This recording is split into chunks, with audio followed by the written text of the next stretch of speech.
Do do do do do do. We'll talk about software engineering best practices. Um,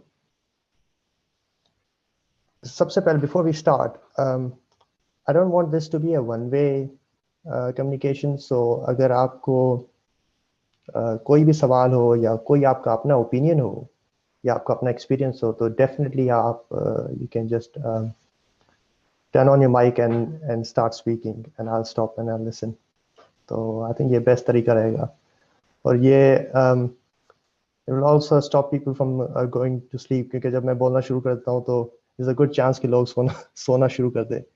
So try and make sure that you participate or if you have any questions आपको कोई चीज़ समझ नहीं आ रही हो तो definitely speak straight away. Although end में फिर एक question answers का भी एक section है so we can cover that there as well. Right. So what are we gonna do? We're gonna today we're gonna talk about software engineering best practices, like in not from an academic point of view. तो जिस तरह से universities में पढ़ाया जाता है या जिस तरह से काफ़ी एक तरह से कहते हैं कि इन्फोर्सर्स हैं कम्युनिटी में. एक फॉर एग्जांपल एक बंदा है मार्टिन फाउलर, उसने एक किताब लिखी थी रीफैक्टरिंग, वो काफ़ी मशहूर है और वो काफ़ी उनका व्यू ये होता है कि सॉफ्टवेयर को बहुत ही एक फॉर्मल तरीके से लिखा लिखा जाना चाहिए, बहुत ही कंप्यूटर पूरे कंप्यूटर साइंस को वो बहुत ही फॉर्मली देखते हैं. तो हम उन सब चीज़ों से हट के will try to cover these things from ground up, like how as a professional जब आप सॉफ्टवेयर लिखते हैं या कोई प्रोडक्ट बनाते हैं सॉफ्टवेयर की तो किस तरह के मसले आते हैं और उनको किस तरह से हैंडल करना चाहिए, उनको किस तरह से फेस करना चाहिए. So that's the approach we going to take. और वो क्यों है उसका भी रीज़न है. वो ये है कि ओवर द ईयर्स लोगों ने अटेम्प्ट्स किए हैं सॉफ्टवेयर इंजीनियरिंग को या कंप्यूटर साइंस को एक सांचे में ढालने के लिए. What do I mean by that कि भाई कि सॉफ्टवेयर इंजीनियरिंग का एक कोई पैटर्न है, कोई एक उसका फिक्स्ड तरीका है करने का. या कंप्यूटर साइंस को से काम निकलवाने में काम करने का एक तरीका है, कोई फिक्स पैटर्न है, जबकि दैट्स नॉट ट्रू. और उसका रीज़न ये है कि कंप्यूटर साइंस एक बहुत ही यंग फील्ड है. 1960s में तकरीबन मॉडर्न जो कंप्यूटर साइंस है वो स्टार्ट हुई थी और 70s में उसकी रियली फाउंडेशंस पड़ी हैं. तो operating systems, modern operating systems हैं, मॉडर्न प्रोग्रामिंग लैंग्वेजेस हैं, ये सब जो है वो 70s से आना शुरू हुई थी ये सारे कॉन्सेप्ट्स. और अब 70 से लेके अब तक ये तो आम इंसान की जो लाइफ स्पैन है उससे भी कम टाइम है. तो एज अ फील्ड ये बहुत ही यंग फील्ड है. अब अगर आप इसको कंपेयर करें मेडिसिन से, लॉ से या अकाउंटिंग से, तो ये सब फील्ड जो हैं वो millenniums, they are been around for millennia. आप पुरानी सिविलाइजेशंस देखेंगे तो उधर भी आपको मेडिकल के मेडिकल प्रोफेशन की आसार मिलेंगे, अकाउंटिंग के, लॉ के. जबकि कंप्यूटर साइंस बहुत बहुत यंग है. तो अब वो जो फील्ड्स हैं, मेडिसिन हो गई या लॉ हो गया, ये सब फॉर्मलाइज हो चुकी हैं क्योंकि लोगों को पता है कि इतनी सारी नॉलेज उसमें इकट्ठी हो गई है कि आप उसको किसी न किसी सांचे में ढाल सकते हैं, कोई इसका पैटर्न बना सकते हैं. जबकि कंप्यूटर साइंस की स्टोरी ये है कि it's too young, it's too dynamic, it's changing all the time. तो आपके पास इनफ डेटा पॉइंट्स है ही नहीं कि आप उसको किसी पैटर्न में डालें या किसी उसको सांचे में ढालें. तो उसकी वजह से सारे जो अटेम्प्ट्स रहे हैं अभी तक कंप्यूटर साइंस को फॉर्मलाइज करने के, वो फेल हुए हैं. आप देखें पहले लोग कहते थे कि भाई वाटरफॉल मॉडल से आप सॉफ्टवेयर इंजीनियरिंग करें, वो मॉडल यूज़ करें, वो फेल हो गया. फिर कोई और मॉडल आ गया, वो भी फेल हो गया. अब एजाइल काफ़ी मशहूर है लेकिन मैंने कहीं भी एजाइल को एज इट इज़ यूज़ होते हुए सक्सेसफुली नहीं देखा है कि उससे सक्सेसफुली कोई रिजल्ट निकले.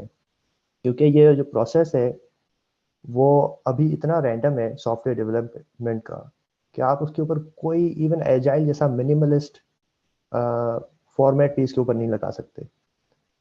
तो ये सब द पॉइंट इज कि all of these attempts to say you should do software engineering in one way or another all these top down approaches, जो एकेडमिक अप्रोचेस यूनिवर्सिटीज़ में पढ़ाई जाती हैं, या मार्टिन फाउलर जैसे लोग आके ऊपर से आपको बताते हैं कि भाई इस तरह से कोड लिखना चाहिए, इस तरह से लिखोगे तो ये गुनाह है। तो ये चीज़ें जो है वो they don't work anymore, they don't work at all actually. और व्हाट वर्क्स इज आपने क्या कोड लिखा है और उसका रिजल्ट क्या आया है, उससे आपने क्या सीखा है, आप उसको किस तरह चेंज करेंगे। That's the only thing that works, कि आपका अपना ग्राउंड अप एक्सपीरियंस क्या है और उसको प्रायोरिटाइज करना है, उस पे फोकस करना है। That's the main thing. The things we are going to talk about today are based on such experiences that I've been through, and I've talked to other people, they've been through those similar things as well. Are we clear so far? किसी को कोई सवाल है? Anybody has any questions? सब जागे हुए हैं सब, everybody's around. सो तो नहीं गया कोई? No questions so far. Thank you. चलो, good. जनरली ये चीज़ें एक्सेप्टेड विजडम नहीं है अभी तक। मतलब प्रैक्टिकल जो इंजीनियर जो काम कर रहे हैं, दे अंडरस्टैंड दीज थिंग्स, लेकिन जो कम्युनिटी है, कि कम्युनिटी मेनली जो इस तरह के टॉपिक्स हैं उनको एकेडमिक्स कंट्रोल करते हैं, तो वो इस चीज़ को एक्सेप्ट नहीं करना चाहते, because academics are very detach from professional world. तो ये जो मैं बता रहा हूँ ये एक्सेप्टेड विजडम नहीं है। अगर आप किसी प्रोफेसर को जाके ये चीज़ें बोलेंगे, यूनिवर्सिटी की कोई प्रोफेसर को बोलेंगे, तो वो मे बी आपसे अग्री ना करे।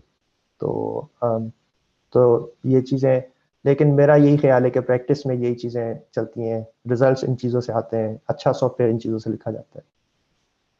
सो anyways, what we will do is the talk is now three main sections. First is motivation, कि हम अगर इन चीज़ों सॉफ्टवेयर इंजीनियरिंग को इस तरह से देखें, जिस तरह से मैं बता रहा हूँ, कि ग्राउंड अप तरीके से देखें, और तो हमें क्या फ़ायदा होगा। ठीक है ना, हम अगर इन चीज़ों को फॉलो करें तो हमारा एंड रिजल्ट क्या होगा, right. So motivation is the first thing we gonna cover.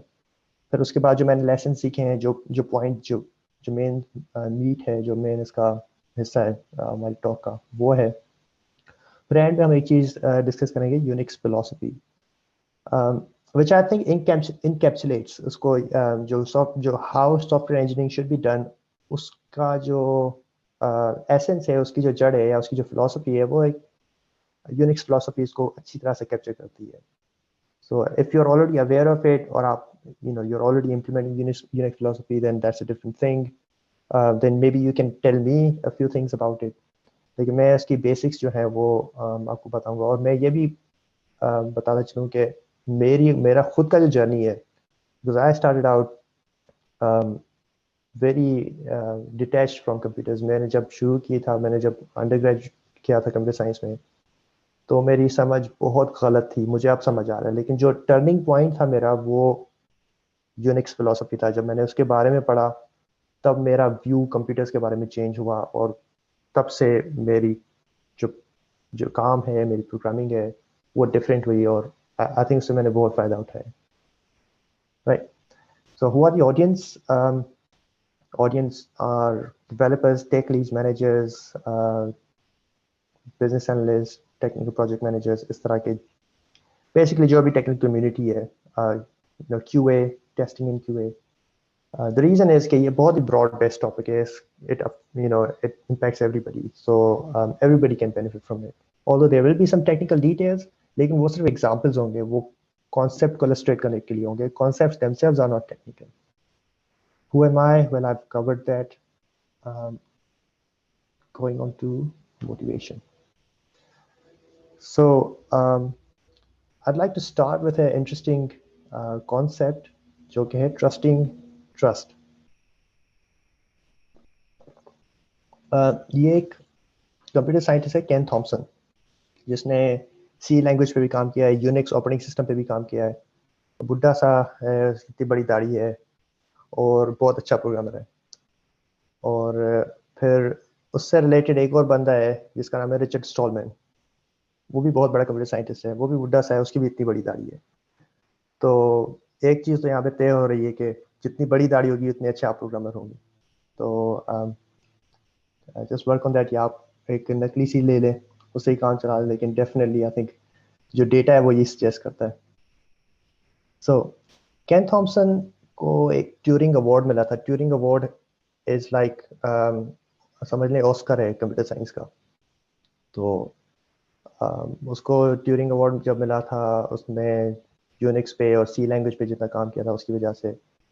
तो जब अवार्ड मिला था उस वक्त उसने एक वहाँ पे एक राइटअप प्रेजेंट किया था और उसके ऊपर स्पीच भी की थी. उसका नाम था ट्रस्टिंग ट्रस्ट, और उसका लिंक मैंने यहाँ पे ऐड किया हुआ है. स्लाइड्स जो हैं वो मैं फिर एंड में आपसे शेयर कर लूँगा, so you can follow these links as well. Trusting trust का कॉन्सेप्ट ये है कि समझिए आपने एक सी का प्रोग्राम लिखा है और उस प्रोग्राम को आपने कंपाइल किया है एक कंपाइलर से, सी कंपाइलर से.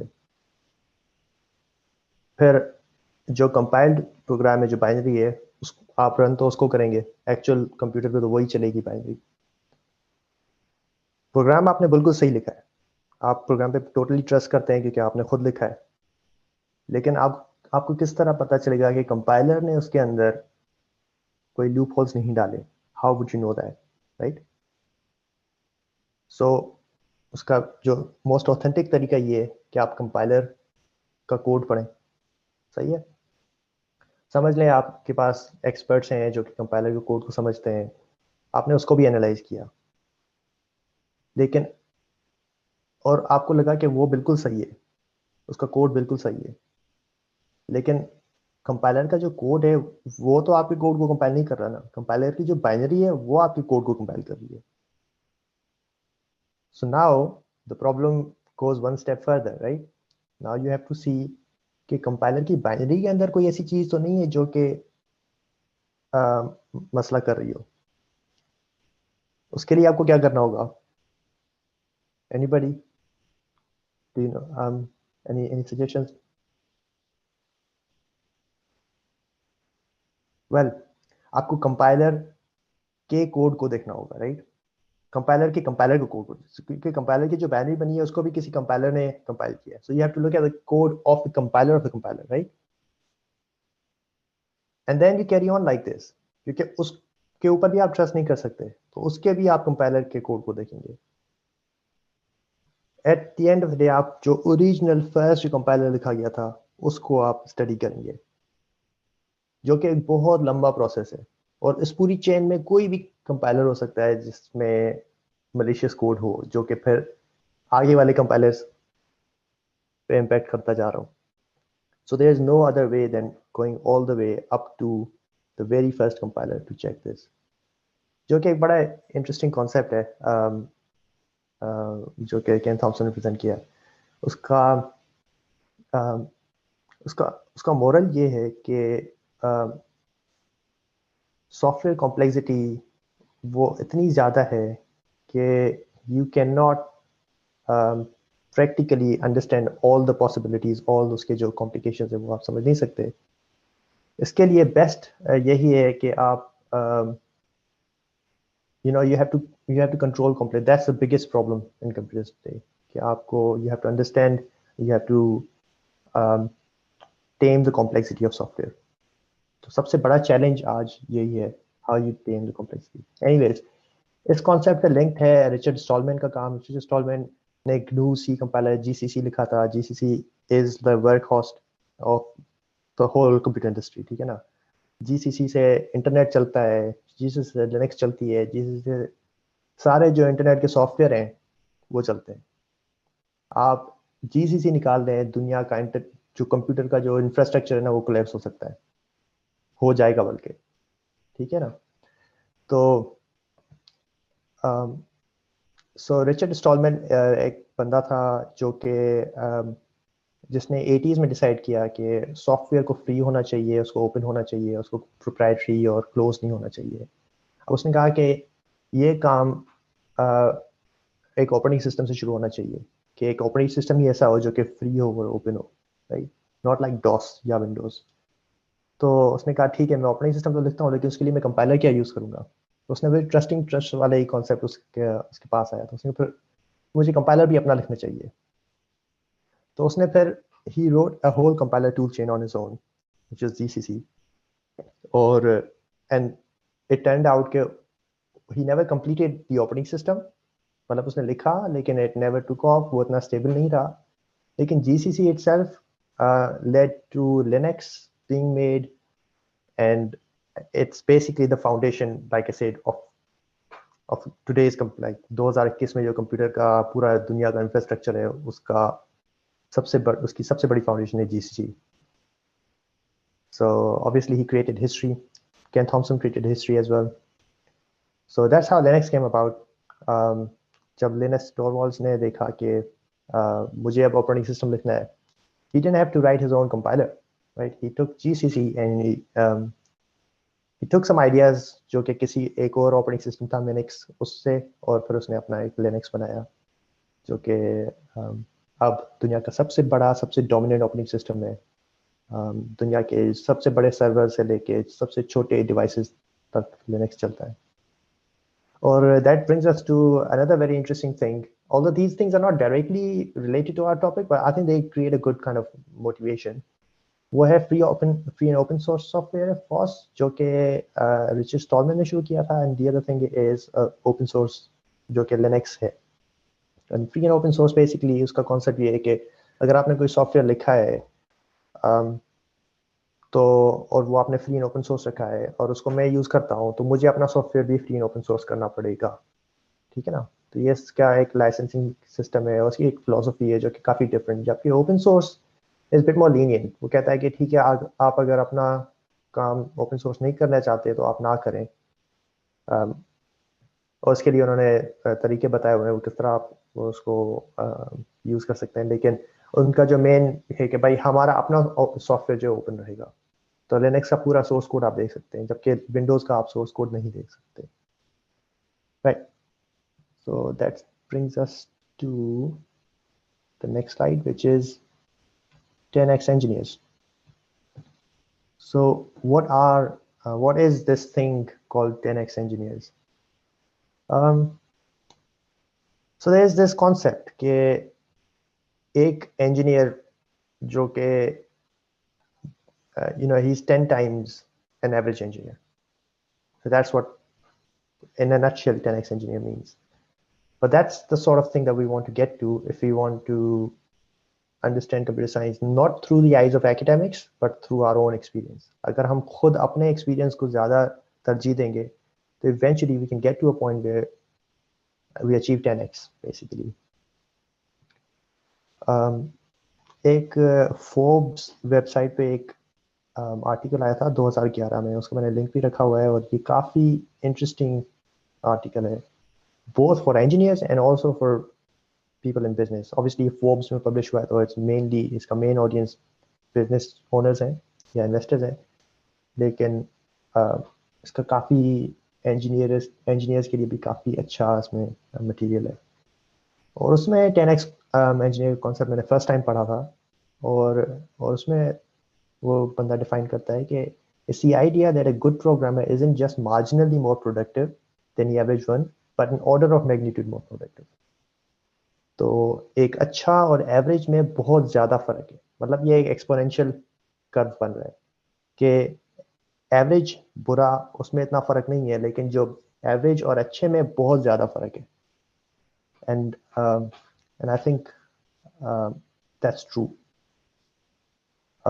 जो अच्छा इंजीनियर है,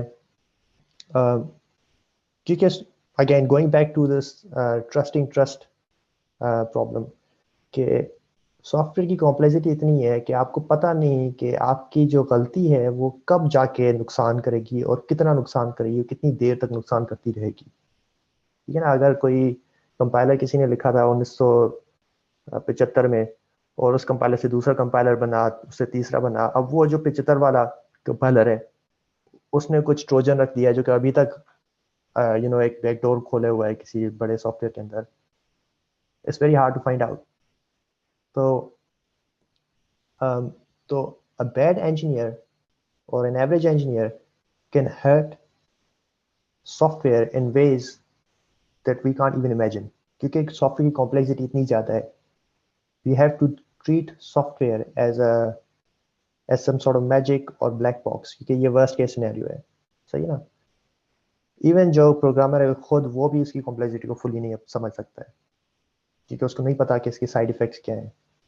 सही है। अब कैश साइड चैनल्स एक सिक्योरिटी का कॉन्सेप्ट है, उसको आप देखें तो आपको पता चला गया कि एवरेज सॉफ्टवेयर जो है, लाइक एनी सॉफ्टवेयर, वो उसमें कितनी वल्नरेबिलिटीज हैं हमें पता भी नहीं था। हम देख सोचते हैं कि ये हमने सॉफ्टवेयर बिल्कुल फुल प्रूफ लिखा है, लेकिन उसके कितने बैकडोर्स हैं, उसके कितने उसको ब्रेक करने के तरीके हैं। Just look up cash side channel तो आपको पता चलेगा कि कितना सारा how much stuff, how much complexity there is that we are not even aware of, right? So the concept of, again, coming back to 10, why 10x engineer is not just a nice thing to have, but a really really important, very essential. वो इसलिए है कि वो जो unintended mistakes हैं वो उसकी chances बहुत कम हो जाती हैं if you're dealing with a 10x engineer. जो 10x engineers हैं उनका जो सॉफ्टवेयर है वो बहुत ज़्यादा टाइम चलता है। और आगे हम यूनिक्स फिलोसफी में भी इस टॉपिक को टच करेंगे कि उनका ज़्यादा टाइम किस तरह चलता है।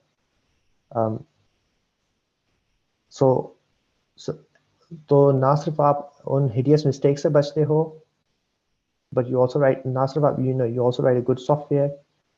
और एवरेज इंजीनियर का दूसरा मसला ये है कि, या बुरा इंजीनियर, उसका एक और मसला ये है कि द सॉफ्टवेयर दे राइट, उसके जो बग्स हैं उनको फिक्स करने के लिए 10x इंजीनियर का टाइम भी उसमें लग सकता है। सो ये एक अपॉर्चुनिटी कॉस्ट भी है, right? So it's very important to be a 10x engineer, right? So what is it like being a 10x engineer? We'll take this example. Pirate Bay, it's not a good example morally, but ये एक website थी, it was taken down because of copyright infringements. आपको शायद पता हो काफियों को, but technically it was really well run. ठीक है ना, ये बहुत ही कम पैसों से चला गई थी, और and it was basically वो एक tracker थी, BitTorrent का tracker, and we'll go into a little bit more detail what it is. In this picture you can see ये बंदा बता रहा है कि, और ये एक डॉक्यूमेंट्री है, उससे मैंने ये लिया है इसका स्क्रीनशॉट, कि ये जो स्पेस है, ये जो सर्वर्स हैं, that's world's biggest tracker. BitTorrent का सबसे बड़ा ट्रैकर ये है। वो आप सोचें इतने कम रिसोर्सेज से, राइट, दैट्स Pirate Bay, इतने कम रिसोर्सेज से दुनिया का सबसे बड़ा ट्रैफिक, BitTorrent का ट्रैकर चलाना is not a joke. Or but if you're a very good engineer, you configure your stuff nicely, correctly, so you can achieve that. Or all of this was done using open source software. So free or open source, तो उन्होंने the software didn't cost them much, right? So ये 2003 से 2009 तक तकरीबन operation था। अब BitTorrent काफ़ी लोगों ने यूज़ किया होगा, जब मैं पाकिस्तान में तो बहुत ज़्यादा यूज़ करता था, और आई डोंट नो अब क्या सिचुएशन है, अब तो नेटफ्लिक्स वगैरह भी आ गया है। But peer to peer file sharing system, सही है BitTorrent।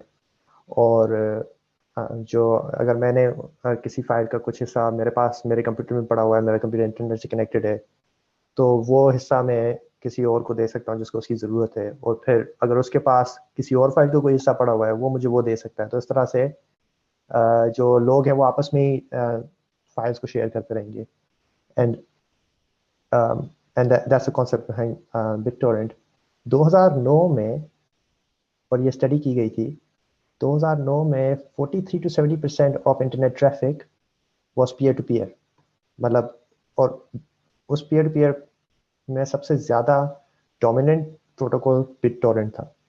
तो आप तकरीबन समझ लें कि 43 to 70%, ये बहुत ज़्यादा अमाउंट है। इंटरनेट, पूरी इंटरनेट का ट्रैफिक, राइट, उसको वो BitTorrent की ट्रैफिक थी, और उसमें सबसे बड़ा ट्रैकर Pirate Bay था। अब आप सोचें ये उसका मैग्नीट्यूड, ये इतना बड़ा, इतनी ज़्यादा ट्रैफिक वो कोऑर्डिनेट कर रहा था, and what they were doing it with, वो हमने पीछे तस्वीरों में देखा है। कितने 11 सर्वर्स थे उनके पास, जिसके अंदर उन्होंने वेबसाइट भी होस्ट की हुई थी, जो फाइलें थी जो शेयर होनी थी वो भी रखी हुई थी। सर्च सिस्टम था कि आप फाइंड करें कि कौन सी आपको ट्रैकर चाहिए, एंड देन डेटाबेस था। होता ये है कि अगर मेरे पास कोई फाइल है, उसका कुछ हिस्सा है, और आपके पास कोई फाइल है, उसका कुछ हिस्सा है, और मुझे आपकी फाइल चाहिए, आपको मेरी चाहिए, अब किस तरह पता चलेगा मेरे पास कौन सी फाइल है और आपके पास कौन सी फाइल है? उसके लिए एक सर्वर होना चाहिए जिसको कहते हैं ट्रैकर। मैं भी ट्रैकर से कनेक्ट करूंगा, आप भी ट्रैकर से कनेक्ट करेंगे, और फिर वहां से हमें इंफॉर्मेशन मिलेगी कि भाई फलां के पास, आपको पता चलेगा मेरे पास आपके आपकी जो चाहिए है, और जो फाइल मुझे चाहिए वो आपके पास है। तो आप सोचें कि ये कितनी सारी ट्रैफिक आती होगी अगर इतने सारे नोड्स कनेक्ट हो रहे हैं। जब 43 to 70% some area 70% internet traffic जो है वो पीयर टू पीयर थी। तो और ट्रैकर जो है वो पायरेट पे था इन दिस केस। अब um, अब इसकी सर्वर की कॉन्फ़िगरेशन, आप इस लिंक पे जाएं, वेब या आर्काइवल लिंक है, क्योंकि उनकी जो वेबसाइट है वो बैन हो गई है, so you can't access the website. वहाँ पर you will find the most of the servers were single और डुअल कोर, और मोस्टली सर्वर्स की 4 GB रैम थी, और कुछ सर्वर्स की जो है वो 8 GB रैम थी। आप मतलब ये दीज आर नॉट, आजकल के डेस्क लैपटॉप्स भी ज़्यादा पावरफुल हैं इन सर्वर से, and they were running this whole thing using these servers. और उनका सॉफ्टवेयर स्टैक ये मैंने यहाँ पे लिखा हुआ है, ऑनलाइन भी अवेलेबल है if you search for it. PHP MySQL सारे memcached ये in memory cache है, तो and search engine एक open source search engine. So all of this was basically open source software that they didn't have to pay for any of that. So this is what a 10x engineer can achieve, right? Right. So moving on, the main part of the talk. So we'll try to finish this in next 25 minutes maybe, or and then I'll leave some time for questions. But if you don't have questions, then we can continue talking as well. Slides बहुत ज़्यादा है, शुरू में कम थी, but I added more, so we can keep on going. But if you have questions, definitely feel free to ask.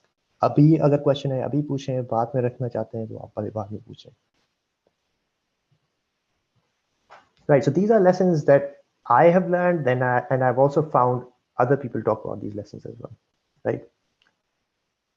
तो पहली चीज है इंटरफेसेस, कंप्यूटर साइंस का सबसे बड़ा धोखा। इंटरफेस क्या है कि भाई मैंने एक एपीआई बनाई है, मैं कहता हूँ भाई ये मैंने आपको इंटरफेस दे दिया है, आप इसके ऊपर काम करें। सही है, इससे आपके सारे मसले हल हो जाएंगे। That just as soon as I say this, that statement is not true. ये मैंने एक झूठ बोला है, और ये हर लेवल पर झूठ है। यू ऑलवेज, कंप्यूटर साइंस में हमेशा कोशिश ये रहती है कि इंटरफेसेस जो हैं वो ओपेक रहें, लाइक जो किसी भी एपीआई को यूज़ करने वाला है उसको पता ना हो कि उस एपीआई के पीछे इम्प्लीमेंटेशन किया है, लेकिन हकीकत में हमेशा आपको उसकी इम्प्लीमेंटेशन को देखना ही पड़ता है। अगर आप नहीं देख रहे तो आप नए मसले पाल रहे हैं, और यह हर लेवल पर ट्रू है। जो एपीआईज लिखी जाती हैं उसमें तो ये है ही, क्योंकि जो बग्स आते हैं, जो मसले आते हैं, आपको मैंने जो एपीआई लिखी है उसमें कोई बग नहीं है, ये तो नहीं हो सकता। Obviously there are bugs in there that I don't know.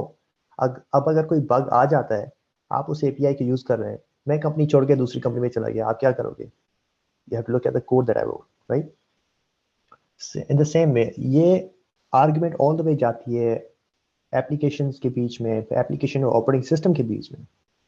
अब एप्लीकेशंस और ऑपरेटिंग सिस्टम के बीच में जो इंटरफेस है उसको कहते हैं सिस्टम कॉल, राइट? अगर आपको कोई फाइल खोलनी है तो आप एक सिस्टम कॉल करेंगे जो कि ऑपरेटिंग सिस्टम के कर्नल तक कॉल जाएगी, फिर कर्नल वो फाइल खोल के उसका एक हैंडल आपको रिटर्न करेगा, फिर आप उस हैंडल से उस फाइल को रीड राइट कर सकते हैं, राइट?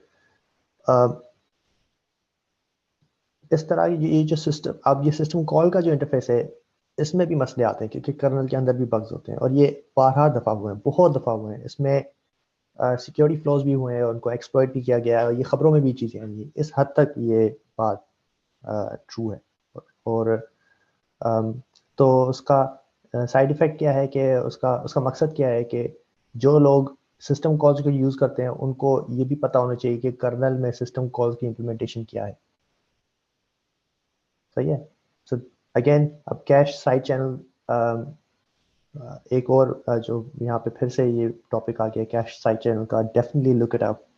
कैश साइड चैनल में ये होता है कि आपका जो प्रोग्राम है वो कौन सी मेमोरी को एक्सेस कर रहा है वो दूसरे प्रोग्राम को पता नहीं होना चाहिए, लेकिन दूसरा प्रोग्राम कैश साइड चैनल के थ्रू पता कर सकता है कि आपका प्रोग्राम किस चीज़ को एक्सेस कर रहा है। अब अम, ये तो हमने सिस्टम कॉल की बात की थी जो कि एप्लीकेशंस और ऑपरेटिंग सिस्टम के बीच में है, लेकिन जब ऑपरेटिंग सिस्टम खुद कंप्यूटर हार्डवेयर से बात करता है तो उस इंटरफेस को कहते हैं इंस्ट्रक्शन सेट आर्किटेक्चर, आईसा, जो असेंबली लैंग्वेज होती है उस हार्डवेयर की। ठीक है ना, इंटेल की अलग है, आर्म की अलग है। अब वो जो आईसा है वो आपको कुछ इंस्ट्रक्शन देता है, बोलता है भाई इस पे काम करो, बाकी सब चीज़ें सही हो जाएंगी। सही है, और कोई आउट ऑफ ऑर्डिनरी चीज़ नहीं होगी। लेकिन आईसा खुद जो हार्डवेयर में इम्प्लीमेंट किया जाता है उसको कहते हैं माइक्रो आर्किटेक्चर। माइक्रो आर्किटेक्चर असल में कैश साइड चैनल के थ्रू दूसरे प्रोग्राम्स को इन्फॉर्मेशन भेज रहा है, जबकि आपको बोल रहा है कि भाई कोई इन्फॉर्मेशन किसी को नहीं मिल जाएगी। सो obviously some people might find this a bit more technical, लेकिन कहने का मकसद ये है कि ये वेल स्टेब्लिश्ड फैक्ट्स हैं कि जो आईसा है वो भी झूठ बोलता है, जो सिस्टम कॉल्स है वो भी झूठ बोलती हैं, जो एपीआईज हैं वो भी झूठ बोलती हैं। सो whatever API you work with, whatever interface you work with, be mentally prepared and spend some time understanding how it's implemented. You should know your environments. आपको पता होना चाहिए कि आप कौन सी environment पे काम करते हो, उस environment में कौन से फंक्शनैलिटीज़ हैं। अगर आपने पहले फॉर एग्जांपल जावा की किसी आईडी पे काम किया है और फिर आपने जॉब स्विच की और आप .NET पे काम कर रहे हैं, तो आपको पता होना चाहिए कि भाई विजुअल स्टूडियो कोर या जो भी आप यूज़ कर रहे हैं, मुझे नहीं पता आप क्या आजकल यूज़ होता है, लेकिन whatever you using you should no उसकी फंक्शनैलिटीज़ क्या हैं, उसके अंदर कौन से प्रोफाइलर्स हैं, कौन से डीबगर्स हैं, राइट। तो these are all developer from developer point of view, ठीक है ना। As a developer you should know that, you should know your operating system as well, है ना। अगर आप विंडोज़ पे काम करते हैं आपको विंडोज़ का पता होना चाहिए, विंडोज़ में कौन से मसले हैं, कौन से वर्जन में कौन सा पैच आया था। नॉट हर पैच का आपको पता नहीं होना चाहिए, लेकिन जो इम्पोर्टेंट पैचेस हैं जो कि आपके प्रोग्राम के परफॉर्मेंस को अफेक्ट कर सकते हैं या उसकी फंक्शनैलिटी को अफेक्ट कर सकते हैं, उनका आपको पता होना चाहिए। कोड इंस्ट्रूमेंटेशन की काफ़ी टूल्स होते हैं कि जो कि आप जब आप कोड लिखते हैं उसको रन करते हैं तो उस कोड के अंदर वो रन टाइम पे अपना कोड ऐड करके आपको ज़्यादा बेहतर एनालिसिस देते हैं। जैसे रिवर्सिबल डीबगर्स हैं, आपने कोड रन किया है आपने और उसको रिवर्सिबल डीबगर से रन किया है तो वो आपके कोड की एग्जीक्यूशन को रिकॉर्ड करता जाएगा। अब नॉर्मल डीबगर में आप पीछे नहीं जा सकते, लेकिन if you use a reversible debugger then you can go back in time, तो उसको टाइम ट्रैवल डीबगिंग भी कहते हैं। So you should understand those and you know use more and more of those things. Coverity एक और बहुत अच्छा native languages के लिए C++ के लिए कोपेरिटी एक बहुत अच्छा टूल है जो कि कोड की टेस्ट कवरेज को भी देखता है और उसमें काफ़ी बग्स भी आपको पहले से बता देता है। मतलब अगर आप कोड को सिर्फ स्टैटिक एनालिसिस करेंगे ना, उस मतलब आप अपना कोड कोपेरिटी रन करेंगे, उसको बोलेंगे भाई ये मेरी फाइलें हैं कोड की, तो वो कोपेरिटी आपको बताएगा कि इसमें कौन से बग्स हैं, राइट। और वो काफ़ी चीज़ें इससे भी कैच आउट हो जाती हैं। टूल्स इसलिए भी इम्पोर्टेंट है कि आप देखें इवन लाइक जिस तरह से हमें बताया था कि जानवर में और इंसान में जो मेन फ़र्क है या जो इंटेलिजेंट जानवर हैं और जो कम इंटेलिजेंट जानवर हैं उनमें क्या फ़र्क है। जो इंटेलिजेंट जानवर हैं वो टूल्स को यूज़ करना जानते हैं, सही है ना। तो इंसान जानवरों से काफ़ी चीज़ों में फ़र्क है, ठीक है ना। हम अशरफुल मखलूक़ात हैं और हमें हमारा कॉन्शियस है एंड ऑल दीज थिंग्स, लेकिन प्रैक्टिकली लाइक फिजिकल दुनिया में फिजिकल कॉन्सेप्ट से एक और उसका एस्पेक्ट ये है कि हमें अल्लाह ने समझ दी है कि हम टूल्स को यूज़ कर सकें। तो स्पीयर्स हम जंगलों में अगर जो इंसान रहते हैं तो वो स्पीयर्स यूज़ करके बड़े हिरन का शिकार कर सकते हैं। तो तो टूल्स को समझना, उनको यूज़ करना, ये it's a very fundamental, very very important thing. Similarly ये डेव एनवायरनमेंट था, आपको प्रोड एनवायरनमेंट भी समझना है कि जहाँ पे आपका प्रोडक्शन सॉफ्टवेयर चलता है वहाँ का ऑपरेटिंग सिस्टम क्या है, वहाँ पे कंटेनर कौन से यूज़ हो रहे हैं, वहाँ की नेटवर्किंग का सेटअप क्या है, फायरवॉल का क्या सेटअप है, क्यों क्यों आपके पोर्ट्स कनेक्ट हो रहे हैं, क्यों आपके पोर्ट्स कनेक्ट नहीं हो रहे हैं। कोई हाइपरवाइजर तो यूज़ नहीं हो रहा, क्योंकि अगर आप अमेजोन AWS में, अमेजोन वेब सर्विसेज में या अज्योर में आप अपना सॉफ्टवेयर चला रहे हैं, तो वहाँ पे तो डेफिनेटली हाइपरवाइजर होगा। तो हाइपरवाइजर जो है वो आपको फुल हार्डवेयर कंट्रोल नहीं देता। सो you should no, you should at least पता होना चाहिए कि कौन सा हाइपरवाइजर है, उसके क्या कैरेक्टरिस्टिक्स हैं, हाइपरवाइजर होता क्या है, ये इस तरह की आपको फेंट नॉलेज हो, जस्ट इन केस कभी कोई मसला आए तो आप परेशान ना हो, आपको पता हो कि ठीक है हाँ इस एरिया में मसला हो सकता है, so let me go and research, तो आप उधर अच्छी तरह से सही टाइम में रिसर्च कर सकें।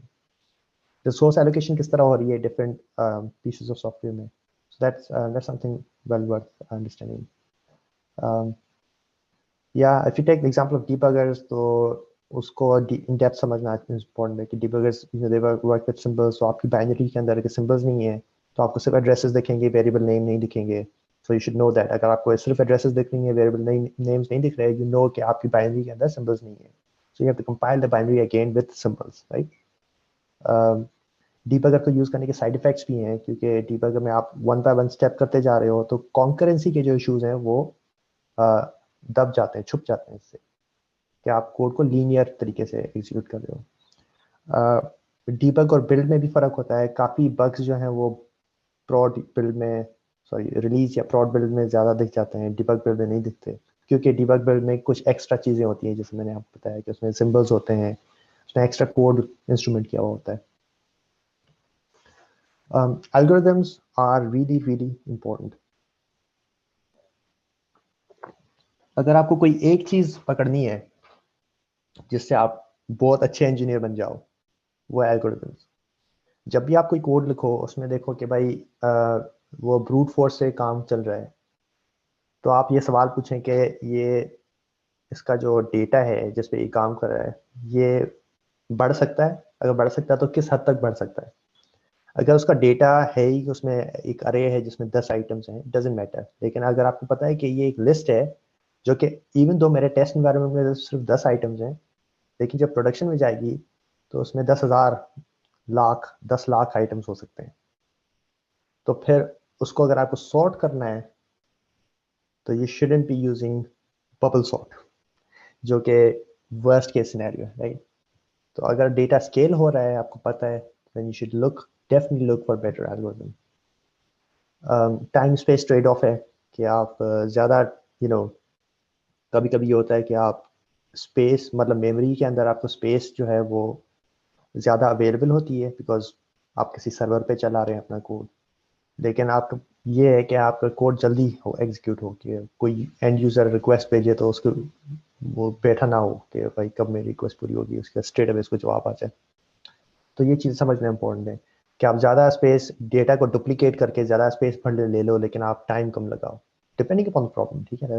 लेकिन अगर आप एम्बेडेड सिस्टम किसी मोबाइल डिवाइस पे काम कर रहे हैं या किसी छोटे एम्बेडेड सिस्टम पे काम कर रहे हैं, तो फिर आपको स्पेस ज़्यादा उसमें मुश्किल होती है, उसकी रैम मेमोरी जो है वो कम होती है, तो उसमें फिर भले ज़्यादा टाइम लग जाए लेकिन स्पेस उसमें ज़्यादा खर्च ना हो। तो ये चीज़ें आपको समझना आनी चाहिए।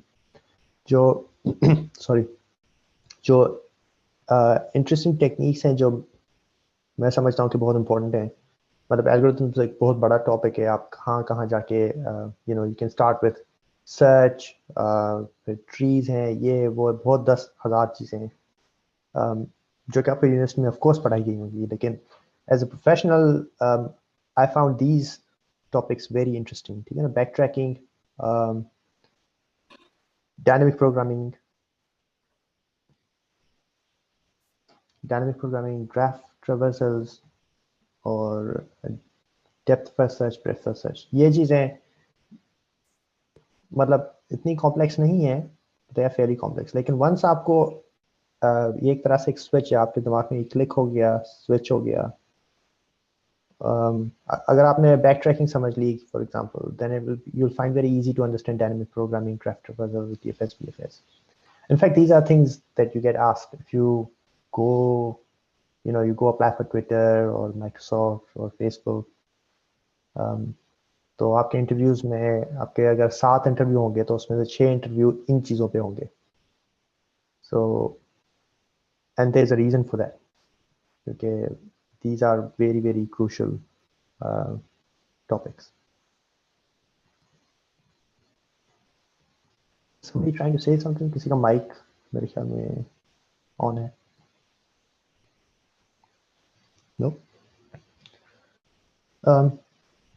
अगर आपको प्रैक्टिस करनी है तो CodeChef, HackerRank, TopCoder, ये वेबसाइट्स हैं. यहाँ पे आप जाके you can find a lot of problems there जिनको आप you can attempt those. Competitive programming is very very important, जो कि पाकिस्तान में मैंने नोट किया बहुत कम है, जबकि दूसरे मुल्कों में बहुत ज़्यादा. इंडिया में फॉर एग्जांपल बहुत ज़्यादा उसका रुझान है, अमेरिका में है, रशिया में है, और वहाँ से बहुत अच्छे अच्छे प्रोग्रामर्स आते हैं. तो I think Pakistan can do much better. हमारे पास बहुत ज़्यादा पोटेंशियल है एंड हमारी रिप्रेजेंटेशन बहुत कम है. सो जब भी आपको टाइम मिले, you take part in these competitions. उनके अवार्ड्स बहुत ज़्यादा अच्छे होते हैं. You get really good money out of it. And you also get noticed as a good programmer. ठीक है ना, लोग, community, companies, everybody notices कि हाँ भाई, this person is good engineer. उसको algorithms की समझ है. Languages, I would say at least 2 languages आपको अच्छी आनी चाहिए. एक main backend programming language जिस तरह से C# हो गई, Java हो गई, और दूसरी आपकी स्क्रिप्टिंग लैंग्वेज. तो आपको जल्दी से कोई काम करना हो या कोई ऐसा टूल लिखना हो जो कि आपको हेल्प करे, आपके काम को ऑटोमेट कर दे, या आपको सर्वर पे कुछ काम करना है, इवन प्रोडक्शन में भी, तो you can use scripting language. तो जहाँ भी मैंने काम किया है, अमेजोन में भी 2 मेन लैंग्वेजेस थी, जावा और C++, और फिर 2 स्क्रिप्टिंग लैंग्वेजेस थी, पर्ल और रूबी. राइट. गूगल में पाइथन ऑब्वियसली सबसे बड़ी स्क्रिप्टिंग लैंग्वेज है, और मेन लैंग्वेजेस में डिपेंडिंग अपॉन आप कौन सी टीम में काम कर रहे हो, कभी जावा होगी, कभी C++, कभी सी. रस्ट बहुत पॉपुलर हो रही है. तो जहाँ भी मैंने काम किया है वहाँ पे हमेशा हर इंजीनियर को एटलीस्ट 2 लैंग्वेजेस आनी चाहिए. एक मेन लैंग्वेज, एक scripting language. That's a given. और उसका अच्छा रीज़न है, ऐसे आपकी प्रोडक्टिविटी बढ़ेगी, इससे आपका काम अच्छा होगा, आपकी समझ अच्छी होगी, कि आपको 2 पैराडाइम्स पता चलेंगे. So it's very useful thing. I would say अगर आपने अभी तक ऑलरेडी नहीं किया तो invest some time in learning 1 more language. मेरा एक्सपेक्टेशन ये है कि आपको ऑलरेडी एक मेन लैंग्वेज पे कमांड होगी, तो एक स्क्रिप्टिंग लैंग्वेज आप पिक कर लें, जो कि आपको आप ज़्यादा से ज़्यादा अपने टाइम में उसको यूज़ करते रहें. पैराडाइम्स आप सीखें, ऑब्जेक्ट ओरिएंटेड डिज़ाइन हो गया, फंक्शनल प्रोग्रामिंग हो गया, लेकिन उनके ऊपर एक्सपर्ट होने की ज़रूरत नहीं है. आपको समझ होनी चाहिए, क्योंकि वो पैराडाइम्स आपको पता होंगे तो आप लैंग्वेज समझ सकेंगे. लेकिन ये कहना कि भाई फंक्शनल प्रोग्रामिंग सबसे ज़्यादा अच्छी है या ऑब्जेक्ट ओरिएंटेड प्रोग्रामिंग सबसे ज़्यादा अच्छी है, ये तबाही करा, ये this will destroy your programming, your work. So इन चीज़ों से बचे रहें कि भाई एक फंडामेंटल अप्रोच कि भाई पूरी प्रोग्रामिंग जो है वो एब्सोल्युटली ऑब्जेक्ट ओरिएंटेड. हर चीज़ को ऑब्जेक्ट होना चाहिए, हर चीज़ में इनहेरिटेंस होनी चाहिए, पॉलीमॉर्फिज्म होना चाहिए. ये दैट्स एब्सोल्युटली रॉन्ग. हर प्रॉब्लम की अपनी प्रोफाइल होती है, will go to that and we have to respect that. हर प्रॉब्लम को अंडरस्टैंड करना और उसकी जो प्रोफाइल है उसको रिस्पेक्ट करना है. उसके लिए फिर जो भी पैराडाइम आपको चला उसके लिए एप्लीकेबल हो, वो आप यूज़ करें. Right. So this is what I am talking about. Left hand पे आप देख रहे हैं problem first approach, right hand पे डिज़ाइन फर्स्ट अप्रोच. फ़र्क क्या है? डिज़ाइन फर्स्ट अप्रोच मतलब आपने मसला प्रॉब्लम देखा and you start thinking of these object oriented design patterns. Martin Fowler ने बताया था कि इस तरह से गैंग ऑफ 4 का पैटर्न यूज़ करो, ये करो, वो करो. ये आपके दिमाग में पहले से फिर रहे हैं. आपने प्रॉब्लम देखा, आपने कहा अरे इस पे तो मैं ये फला मॉडल लगा सकता हूँ. तो आपका सोल्यूशन जो होगा, उसकी जो प्रोफाइल होगी, वो जो रेड लाइन है उस तरह से होगी. क्योंकि ये प्री पैकेज आपको, आप समझ लें कि आपको प्री पैकेज चीज़ें मिली हैं, आपने ऑफ द शेल्फ उठाई हैं और उसको आप जो है अपनी रेसिपी में डाल रहे हैं, तो वो प्रॉब्लम के प्रोफाइल को टोटली फॉलो नहीं। नीचे अगर आप देखें तो ये समझ लें आपका प्रॉब्लम है। रियल वर्ल्ड प्रॉब्लम्स हमेशा टेढ़े मेढ़े होते हैं, ठीक है ना, और कंप्यूटर से आप रियल वर्ल्ड प्रॉब्लम सॉल्व करना चाहते हैं तो वो हमेशा टेढ़े मेढ़े होते हैं, वो कभी किसी चीज़ किसी एक पैटर्न में फिट नहीं होते, क्योंकि रियल वर्ल्ड इज रैंडम। अब आप कंप्यूटर से सॉल्व तो करने लगे हैं, लेकिन आपने कंप्यूटर से इतना उसको डिजिटली सॉल्व किया, इतना उसमें प्री पैकेज पहले से आपने सोचे हुए जो कॉन्सेप्ट्स हैं वो आपने उठा उठा के लगाए हैं। अब वो जो पहले से सोचे हुए कॉन्सेप्ट्स हैं वो तो किसी ने किसी दूसरे टाइम में किसी दूसरे टाइम जोन में और दूसरी जगह पर बैठकर ये सोचे थे, तो उसने तो एक एब्स्ट्रैक्ट थ्योरेटिकल कॉन्सेप्ट बताया ना। एब्स्ट्रैक्ट थ्योरेटिकल कॉन्सेप्ट हमेशा सीधे साधे होते हैं, लेकिन रियल वर्ल्ड होती है टेढ़ी मेढ़ी। तो आप अगर एब्स्ट्रैक्ट सीधे साधे कॉन्सेप्ट्स रियल वर्ल्ड पे लगाएंगे तो आपका प्रॉब्लम को सॉल्व करने का भी यही प्रोफाइल रहेगा। आप जो गैप है रेड लाइन में और वाइट प्रोफाइल में, वो gap, that's the issue, that's where bugs live, that's where user की एक्सपेक्टेशन मीट नहीं होगी। ये that's the problem and you want to minimise that. अब लेफ्ट हैंड साइड पे अगर आप देखें तो it's a problem first approach. आपने प्रॉब्लम को पहले अपने दिमाग से सारे गैंग ऑफ फोर पैटर्न्स वगैरह निकाल दिए हैं। आप पहले प्रॉब्लम को अंडरस्टैंड करने लगे हैं, प्रॉब्लम है क्या। फिर आपने जो जो पैटर्न या जो जो कॉन्सेप्ट प्रॉब्लम पे अप्लाई होते हैं वो आपने वो यूज किए। इवन आपने कहीं कहीं तो पैटर्न्स को कंप्लीटली एक तरह से लात मार दी है और आप जो सिर्फ कोड लिख रहे हैं जो कि प्रॉब्लम को एड्रेस करे। and that's where you find a solution which follows the problem more closely। तो यूजर की एक्सपेक्टेशन भी इसमें ज़्यादा मीट करेंगी, क्योंकि आपका जो कोड है वो रियल वर्ल्ड सिनेरियो जैसा लग रहा है, और बग्स भी कम होंगे। This is very very important, बहुत अहम सबक है जो कि बहुत मुश्किल है सीखना इस दौर में जब इतना सारा एकेडमिक्स का कंट्रोल है। Ownership, always own your code.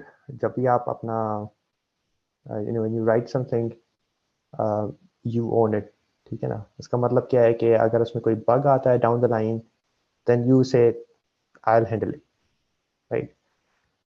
अगर आप किसी चीज़ पे काम कर रहे हैं और उसकी डिपेंडेंसी है किसी और चीज़ के ऊपर, तो जो किसी और चीज़ के ऊपर डिपेंडेंसी है वो अगर किसी, समझे आपका एक और कलीग है वो दूसरी चीज़ पे काम करता है, तो he or she may agree to help you, but that's not their responsibility।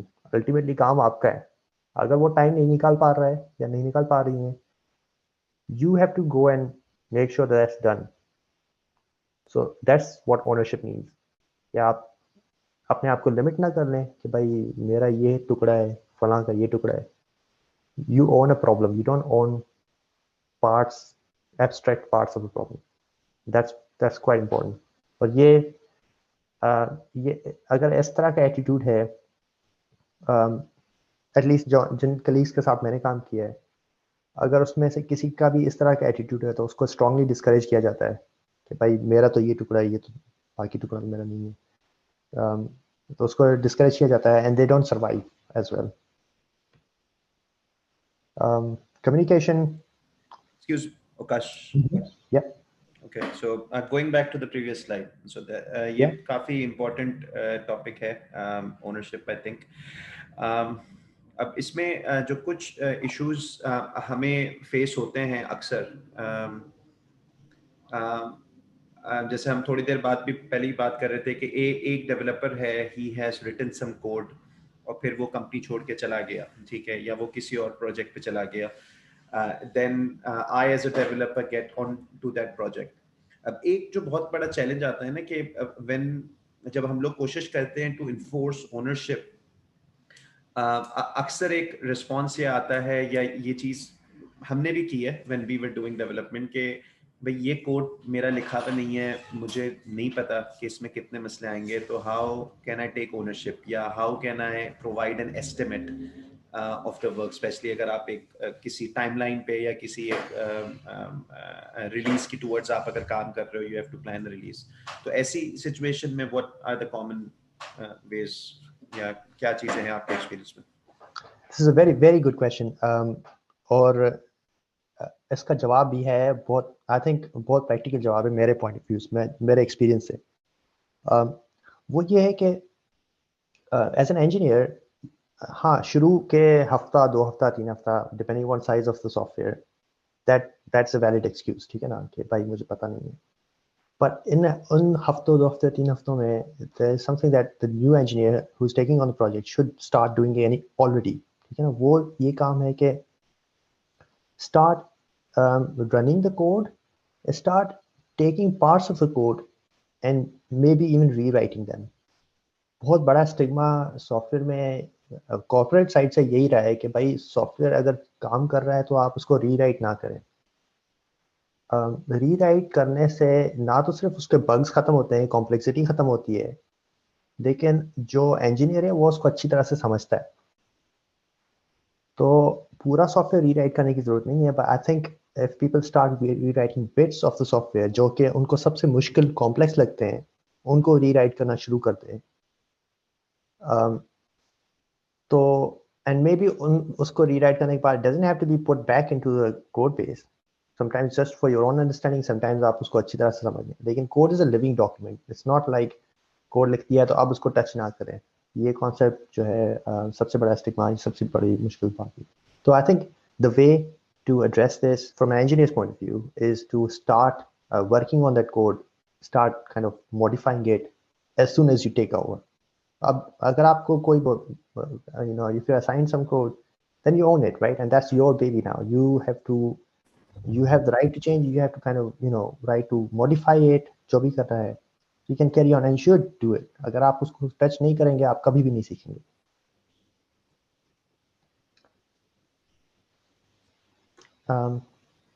Is that okay? Yeah. Yep, that does. Sounds good. Thank you. In fact, this is what I'm going through these days as well. There's some code that I've taken over and I've already started working on it, and that helps me understand it. That's how I do it. So and मैंने दूसरों को भी देखा है, और इसीलिए काफ़ी software rewrite भी होते हैं। उसका सबसे बड़ा रीज़न ये होता है कि भाई इंजीनियर को समझ नहीं आ रही, वो रीराइट करा ताकि उसको समझ में आ जाए। और rewritten code is always better than the original one. उसमें बग्स भी कम होते हैं, वो क्लियर भी होता है। So anyways going forward, communication, I think communication is probably last bit and ये काफ़ी इम्पोर्टेंट भी है। तो कम्युनिकेशन में सबसे अहम चीज़ ये है कि आप ना अपना टाइम वेस्ट करें ना दूसरों का वेस्ट करें, राइट? दैट्स मोस्ट क्रूड तरीका है, लेकिन that's the most important thing to do. अगर आपको कोई मसला है, पहले आप उसको खुद रिसर्च करें, और जब आप रिसर्च करेंगे तो आप you will find out 90% of times आप खुद ही उसका जवाब ढूंढ सकते हैं। ये बहुत बहुत इम्पोर्टेंट है।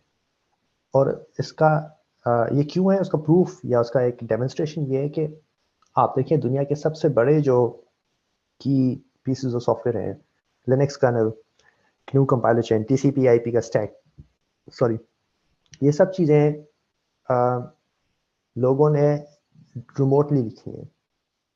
कोई अमेरिका में बैठा है, कोई रूस में बैठा हुआ है, कोई इंडिया में बैठा हुआ है, कोई पाकिस्तान में बैठा हुआ है, और उनकी कम्युनिकेशन किस तरह होती है? ईमेल के थ्रू। और वो सारी कम्युनिकेशन जो है वो पूरे इंटरनेट पे सबके सामने पब्लिकली होती है, राइट? अब आप सोचें कि आप ऑफिस में नहीं है, अपने घर में है, और आपके पास सिर्फ एक तरीका है कि आप ईमेल लिखें, तो आप क्या करेंगे? आपको कोई मसला आएगा, आप पहले उसको देखेंगे, भाई कौन जाके ईमेल लिखे, वो पता नहीं कल उसका जवाब आएगा, वो फला टाइम जोन में रहता है, मैं अभी लिखूंगा, वो कल जाके पढ़ेगा। तो you want actually just randomly ask question because it's convenient, right? तो convenience बायस हो जाती है इस डायरेक्शन में कि आप खुद उसको उस पर ऊपर काम करें। और वो सॉफ्टवेयर सारे सक्सेसफुल हैं, जैसे मैंने बताया। ये सबसे बड़े कर्नल, इंटरनेट का स्टैक, ये कंपाइलर टूल चेन, ये these are the biggest things, these are things that run the world today and they are all written this way. तो मतलब इनके अगर आप अपनी कम्युनिकेशन को ज़्यादा इंटेलिजेंट रखेंगे, ज़्यादा यूजफुल रखेंगे, तो आपका सॉफ्टवेयर और भी अच्छा होगा और आप भी अच्छे इंजीनियर बनते जाएंगे। चैट और इन पर्सन कम्युनिकेशन का मुकाबला करें ईमेल से, तो ये फ़र्क है मेन कि ईमेल जो है वो फोर्स करती है कि आप सोचें। तो भले आप चैट चैट भी यूज़ करें, इन पर्सन कम्युनिकेशन भी यूज़ करें, लेकिन आप जो एटीट्यूड है वो ईमेल वाला रखें कि आप अपने ही पहले रिसर्च कर लें कि अगला बंदे का अपना काम है, उसके अपने 10 प्रॉब्लम्स हैं, वो पहले कॉन्टेक्स्ट स्विच करेगा, फिर आपकी बात समझेगा, फिर अपने काम पे जाएगा, उसका बहुत ज़्यादा टाइम उसमें वेस्ट हो जाएगा। और इससे आपकी इंडिपेंडेंट थिंकिंग भी इम्प्रूव होगी। तो इस तरह से आप जिस तरह इतना करते जाएंगे उतना ज़्यादा से ज़्यादा आप खुद प्रॉब्लम्स को सॉल्व करना सीखेंगे, और इसका स्नोबॉल इफेक्ट है। कोड रिव्यूज़ भी कम्युनिकेशन का हिस्सा है। सबसे ज़्यादा झगड़े कोड रिव्यूज़ पे होते हैं। तो कोड रिव्यू में सबसे अहम चीज़ ये है कि करेक्ट होना इतना इम्पोर्टेंट नहीं है जितना पोलाइट होना इम्पोर्टेंट है। और उसका रीज़न है, ऑल्दो ये एक काउंटर इंट्यूटिव बात है, लेकिन करेक्ट होना is not as important as being polite, because we never know what is correct. जैसे मैंने बताया, सॉफ्टवेयर कॉम्प्लेक्सिटी इतनी ज़्यादा है, वी नेवर नो 100% करेक्ट क्या चीज़ होती है। हाँ, फंक्शनली चीज़ें जिसमें कोई बग हो उस पर तो हर कोई एग्री करेगा, लेकिन स्टाइल, डिज़ाइन, ये चीज़ें जो हैं, जो कोड लिखने वाला है उसके ऊपर डिपेंड करती हैं। एज लॉन्ग एज आपके एस्टेब्लिश्ड कोई डिज़ाइन या कोड स्टाइल नहीं है, तो अगर आपको कोई एस्टेब्लिश कोड स्टाइल है, उससे कोई कॉन्फ्लिक्ट करता है, तो वो तो ऑब्वियसली वो तो एक्सेप्ट नहीं होगा। बट जनरली अगर आपकी कोई कोडिंग स्टाइल नहीं है या कोई डिज़ाइन के कॉन्सेप्ट एस्टेब्लिश नहीं है, तो जो जो ऑथर है उसको फ्रीडम होनी चाहिए। He should be able to, he और she should be able to design the code the way they want. लेकिन उसके लिए पोलाइट होना बहुत ज़्यादा इंपॉर्टेंट है। कोड रिव्यू के झगड़े is a very very bad sign. और मैंने बहुत देखा है, हर जगह होते हैं, हर प्रोजेक्ट में होते हैं। अच्छे से अच्छे इंजीनियर्स भी इस कीचड़ में गिर जाते हैं। So always be polite, always respect others. अगर आपको कोई पॉइंट अपना मनवाना है, back it up with data and facts. अगर आपको डेटा और फैक्ट्स नहीं मिल रहे हैं आपके पॉइंट को पुश करने के लिए, तो मे बी आपकी पॉइंट इतनी इंपॉर्टेंट नहीं है या इतनी सही नहीं है। So always respect data, facts, always respect the engineer. Finally communication का एक और हिस्सा है कि आप ब्रॉडर वाइडर नेटवर्किंग किस तरह करें। तो I'm noticing we've run over time, like I think this is the last slide. उसके बाद Unix philosophy है, which we can cover if we don't have too many questions. तो एक कॉन्सेप्ट है अननोन अननोन्स का, कि एक होता है नोन अननोन्स, ठीक है, आपको पता है क्या चीज़ें आपको नहीं पता है। फॉर एग्जांपल, मुझे पता है कि मुझे गाड़ी के इंजन किस तरह काम करता है, मुझे उसकी नॉलेज नहीं है भाई। या मुझे ये भी पता है कि भाई कोरोना वायरस की वैक्सीन किस तरह काम करती है, इसका मुझे नॉलेज नहीं है भाई। तो ये मेरे नोन अननोन्स हैं। लेकिन कंप्यूटर के अंदर मुझे कुछ ऐसी चीज़ें हैं जो कि मुझे पता ही नहीं है कि मुझे पता नहीं है। These are called unknown unknowns. और ये सबसे बड़ा मसला है कि आपको, मतलब आपकी ब्रेथ नहीं है इतनी, आप इतने नैरो हो, इतने आप फोकस, और काफ़ी चीज़ें जो आपको पता ही नहीं है कि एग्जिस्ट भी करती हैं। तो उनको एड्रेस किस तरह किया जाए। अब अगर कोई चीज़ टॉपिक मुझे पता है, एग्जिस्ट करता है, लेकिन मुझे उसके बारे में नॉलेज नहीं है, तो मैं उसको सर्च करूँगा, उसको रीड अप करूँगा, लेकिन अगर कोई ऐसा टॉपिक है जो कि मुझे पता ही नहीं एग्जिस्ट करता, तो मैं उसको रिसर्च भी नहीं कर सकता। तो how do you address that? उसके लिए आपको अपना नेटवर्क ब्रॉड करना पड़ेगा generally, right. So you have to engage with the community internet के ऊपर। अब इंटरनेट के ऊपर there is this thing called IRC। These are things that I use, ठीक है ना। IRC एक बहुत पुराना चैट नेटवर्क है, जो कि जब इंटरनेट के नए दिनों में, शुरू वाले दिनों में, ये फाइल शेयरिंग के लिए काम आता था। लेकिन now it has very good take community. तो IRC में जब आप जाते हैं, कोई भी क्लाइंट यूज़ करें, तो आप जब IRC ज्वाइन करते हैं, तो उसमें फिर नेटवर्क्स होते हैं। आप उनमें से किसी एक नेटवर्क को ज्वाइन करते हैं, या 2 या 3, और फिर उस नेटवर्क के अंदर चैनल्स होते हैं। फिर चैनल्स में जाके आप अपने सवाल पूछते हैं और दूसरी डिस्कशंस करते हैं। और 2 नेटवर्क्स जो हैं वो डेडिकेटेड हैं टोटली टू कंप्यूटर साइंस। एक है ऑफ्टसी और दूसरा है फ्रीनोड।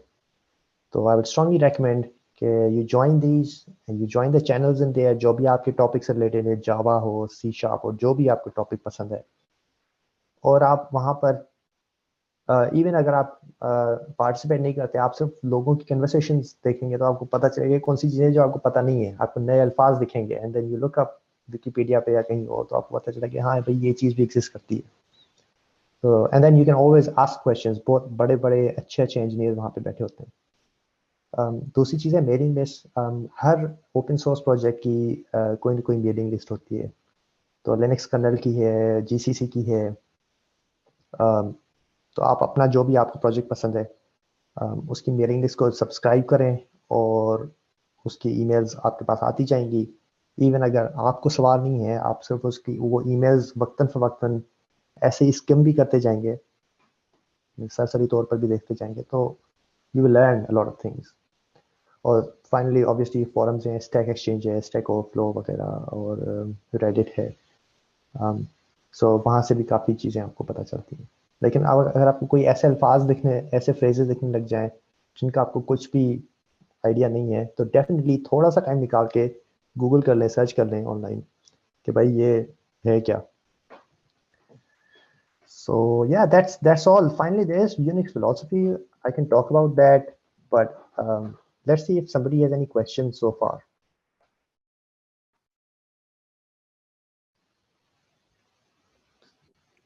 Gosh, I have a question regarding ownership again. जब आपने कहा कि कोड को रीराइट करना चाहिए, जिस डेवलपर के पास आए वो अगर उसको लग रहा है कि कोड में मसले हैं, प्रॉब्लम हैं या फिर अंडरस्टैंडेबल नहीं है, तो उसको अपना खुद से भी लिखना चाहिए। लेकिन in most of the cases what we are doing is we are working on clients projects and clients code anyway. तो होता क्या है कि हमारी ही टीम में किसी और ने लिखा होता है कोड और वो ख़राब है या गलत है, और या उसका कोई उसकी कुछ टर्मिनोलॉजीज गलत है for example, and you have to rewrite it. हमें हमें जवाब देना पड़ता है क्लाइंट को। तो अगर क्लाइंट कहता है कि नहीं हम लोग I can not afford to have this code piece of code rewritten, तो फिर हम लोग फंस जाते हैं। तो फिर क्या आप क्या रिकमेंड करते हैं? क्या डेवलपर को खुद से उसमें एफर्ट डाल के और रात को बैठ के करना चाहिए आउट ऑफ कंपनीज टाइम, और what should we do? It's a very good question. I must say मुझे इस तरह का एक्सपीरियंस नहीं है। हालांकि मैंने क्लाइंट फेसिंग सॉफ्टवेयर पर भी काम किया, लेकिन मुझे इस तरह का एक्सपीरियंस नहीं है जिसमें कोड शेयर्ड है। लेकिन आई वुड से कि ये जो पॉलिटिकल बैटल्स हैं कि आप जाके आप क्लाइंट को कन्विंस करो कि जो मेरी चेंजेस हैं वो सही हैं, that might be very costly thing. मेरा एक्सपीरियंस यही रहा है, इमोशनली काफ़ी आपको स्ट्रेन करती हैं ये चीज़ें। I wouldn't fight those battles अगर अग्रीमेंट का हिस्सा है कि भाई कोड चेंज नहीं होगा। But I think agreement should allow in general changes to code which as long as अगर आप वेंडर हैं और आप रिस्पॉन्सिबिलिटी दे रहे हैं, then the agreement should allow technically. अगर अलाउ नहीं है, बिल्कुल आप कोड को चेंज नहीं कर सकते, then you should at least have some work on it on your own. क्योंकि जिसका जो फंडामेंटल पॉइंट है कोड को रीराइट करने का, to understand it, is that the only way you understand code is by working on it. जब आप उसको लिखेंगे तब आपको उसकी समझ आएगी। तो you can have your own, उसकी एक ब्रांच बना के आप पर्सनल ब्रांच पे काम करें, but that's how you understand. Otherwise ये जो मोहसिन ने एक्सक्यूज बताया है कि कि भाई मैंने तो उस पर काम नहीं किया तो आई कांट से एनीथिंग, तो ये एक्सक्यूज तो फिर साल 2 साल के बाद भी ये एक्सक्यूज वैलिड रहेगा until you Yeah, आप बिल्कुल अपने until you get your hands dirty, उस कोड को खोल के उसको पूरे अंदर से उसके जो इंटेस्टाइन्स हैं, फेफड़े हैं, उसको अच्छी तरह से उसको एक्सप्लोर नहीं करेंगे, there is no way you can actually gain an insight into the code. तो ये तो है, ये तो एब्सोल्युटली है। या मतलब ये सब करने के बाद भी कोई गारंटी नहीं है कि आपको पूरी समझ आ गई है। ये सब करने के बाद भी कोड के अंदर मसले होंगे जो कि आप कभी भी समझ नहीं पाएंगे। आप उसके साथ काम करेंगे, लेकिन फिर आपको लगेगा अरे ये तो एक्सपेक्टेड ही नहीं था और उसने फलां वेरिएबल सेट कर दिया है कहाँ, मतलब इसका ये तो उसमें फंक्शन में कहीं लिखा ही नहीं हुआ है कि भाई ये ग्लोबल वेरिएबल भी चेंज होगा इसकी वजह से. You get surprised by these things, but that's still better than completely not knowing anything, right? तो और ये एक सवाल आ सकता है कि भाई टाइम नहीं होता, लेकिन ये जो इन्वेस्टमेंट है शुरू में जो आप कोड को समझने के लिए टाइम लगा रहे हैं, that investment page of, always page of. तो वो जो आपकी इन्वेस्टमेंट है जो आप कोड को समझने के लिए उसको रीराइट करना उसका जो हिस्सा है, या you know even just playing around with it, that will pay off massively. आपके एस्टिमेट ज़्यादा अच्छे होंगे and then you will be able to work on it in a much better way. आपको कोई काम होगा तो आप वो जल्दी से कर लेंगे, तो वो जो जल्दी से करेंगे ना, क्योंकि जब आपको काम आएगा तब आप सॉफ्टवेयर को समझना सीखेंगे. तो आपको आपके ऊपर पहले से एक काम की डेडलाइन लगी हुई है, ऊपर से आपको अब सॉफ्टवेयर को भी समझना है और काम भी करना है. तो दैट्स रेसिपी फॉर डिजास्टर. समझने का काम आप पहले से कर लें, एक दफा इन्वेस्टमेंट कर लें, that will pay of every time in future. एक मौसम हियर एक चीज यहाँ पे है कि एक sort of एक ऐसे ही मेरी एक ऑब्जर्वेशन है और एक sort of story है कि when we started our company back in 2008, तो we started with a project that was developed by another company. तो वो इंडिया में कोई कंपनी थी, उसने डेवलप किया हुआ था, एक पोर्टल था Microsoft.net पे बना हुआ था. और वो क्लाइंट का उनसे कुछ फटा हो गया था, मसले हो गए थे, वो फिर हमारे पास आया लेके. That was our first customer. और हमने जब उस पर काम स्टार्ट किया तो यानी हमारे जो डेवलपर्स थे, दे were like 3 or 4 of us at that time. तो हमारा उस वक्त हमेशा ये था कि यार कोड ना बहुत खराब है, यानी हम तो इस कोड पे काम नहीं कर सकते, ये कोड तो बहुत खराब है, पता नहीं कैसे लिखा है ये. एंड यानी we kept on complaining for about 6 months. Support दे रहे थे, कंप्लेंट्स करते जा रहे थे बेसिकली कि कोड बहुत खराब है, बड़े मसले आ रहे हैं. And eventually we convince the client ना कि हमें रीडू करना है, we want to redo this project. And the client gave us a go ahead कि ठीक है चलो सपोर्ट देते रहो, साथ में रीडू करो. And then we said okay, अब हम जो है वो .NET पे ही बनाएंगे बहुत जबरदस्त आर्किटेक्चर के साथ. And we redo the whole system. We did redo the whole system. 6 to 8 months की डेवलपमेंट हुई. That project went on going 2-3 साल तक चलता रहा. अच्छा, फिर होना ये शुरू हुआ कि उसके बीच में ना हमारे जो डेवलपर्स थे वो चेंज होना शुरू हुए. तो जब हमारे डेवलपर चेंज होना शुरू हुए तो हमारे ही नए डेवलपर ना आके बोलते थे कि यार ये जो कोड है ना ये सही नहीं है, इसमें मसला है, बहुत मसला हो रहा है हमें इसको मेंटेन करने में. End of course at that point हम क्लाइंट को नहीं बता सकते ये चीज़, हम क्लाइंट को नहीं बोल सकते कि हमारे ही बंदे कह रहे हैं कि हमारा ही लिखा हुआ कोड जो है वो मसला है. अच्छा, 4 to 5 years forward, you know, फिर हमारा भी उस क्लाइंट से फटा हो गया and that client was moving on to another vendor. When they went to the other vendor, वो स्वीडन में क्लाइंट था, स्वीडन में किसी वेंडर के पास गया तो उन्होंने फिर वही चीज़ करी जो हमने की थी 2008 में कि यार ये तो कोड बहुत खराब है और ये तो हमें दोबारा लिखना पड़ेगा. तो आई गेस ये एक है, आई गेस एक साइकोलॉजी का भी पार्ट है कि one person would never like a code of another person maybe. और ये चीज I have seen that many times, not in just our company, और भी जगहों पे ना मैंने देखी, I have seen that a lot of times. इसका नाम है एक चीज है, not invented here, NIH syndrome. तो NIH basically means that भाई हमने तो नहीं लिखा है, तो because it was not invented here, it's not right, right? तो आप देखेंगे, yeah, no, that's absolutely true. That's wherever I've worked, scratch से चीजें लिखने का एक जुनून है. जिस टीम में मैं अभी हूँ, ये कन्फेशन भी है, और लेकिन I have good reasons as well. I have convinced management as well on this.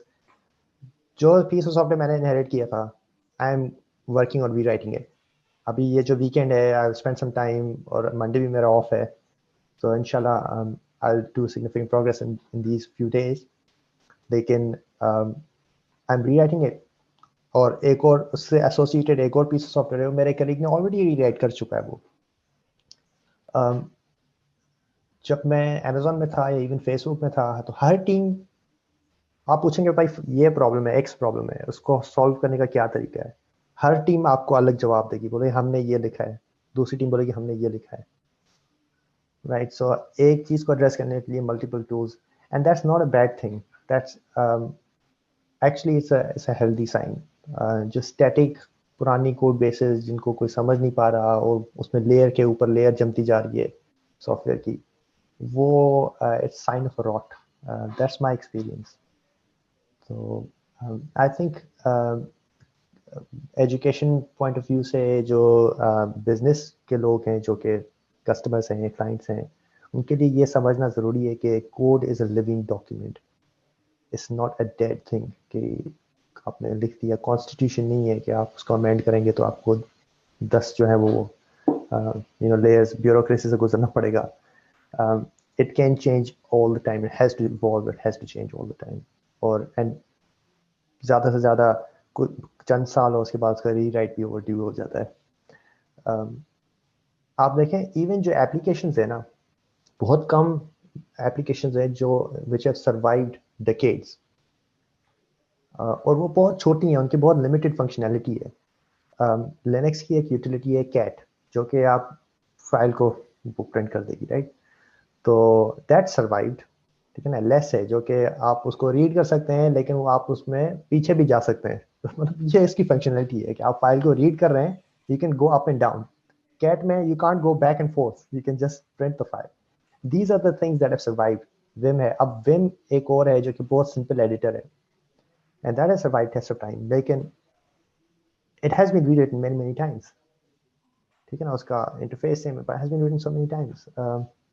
Linux colonel आप उठा लें 1990, लाइक 91 92 का, 92 का मेरे ख्याल में, और अब का लिनक्स कर्नल उठाया, उसका पता नहीं कितना परसेंटेज कोड अभी होगा बाकी। उसका शेड्यूलर रीराइट हुआ है, उसका फाइल सिस्टम रीराइट हुए हैं, सारा बूट कोड, सारी फंडामेंटल चीजें जो है रीराइट होती हैं।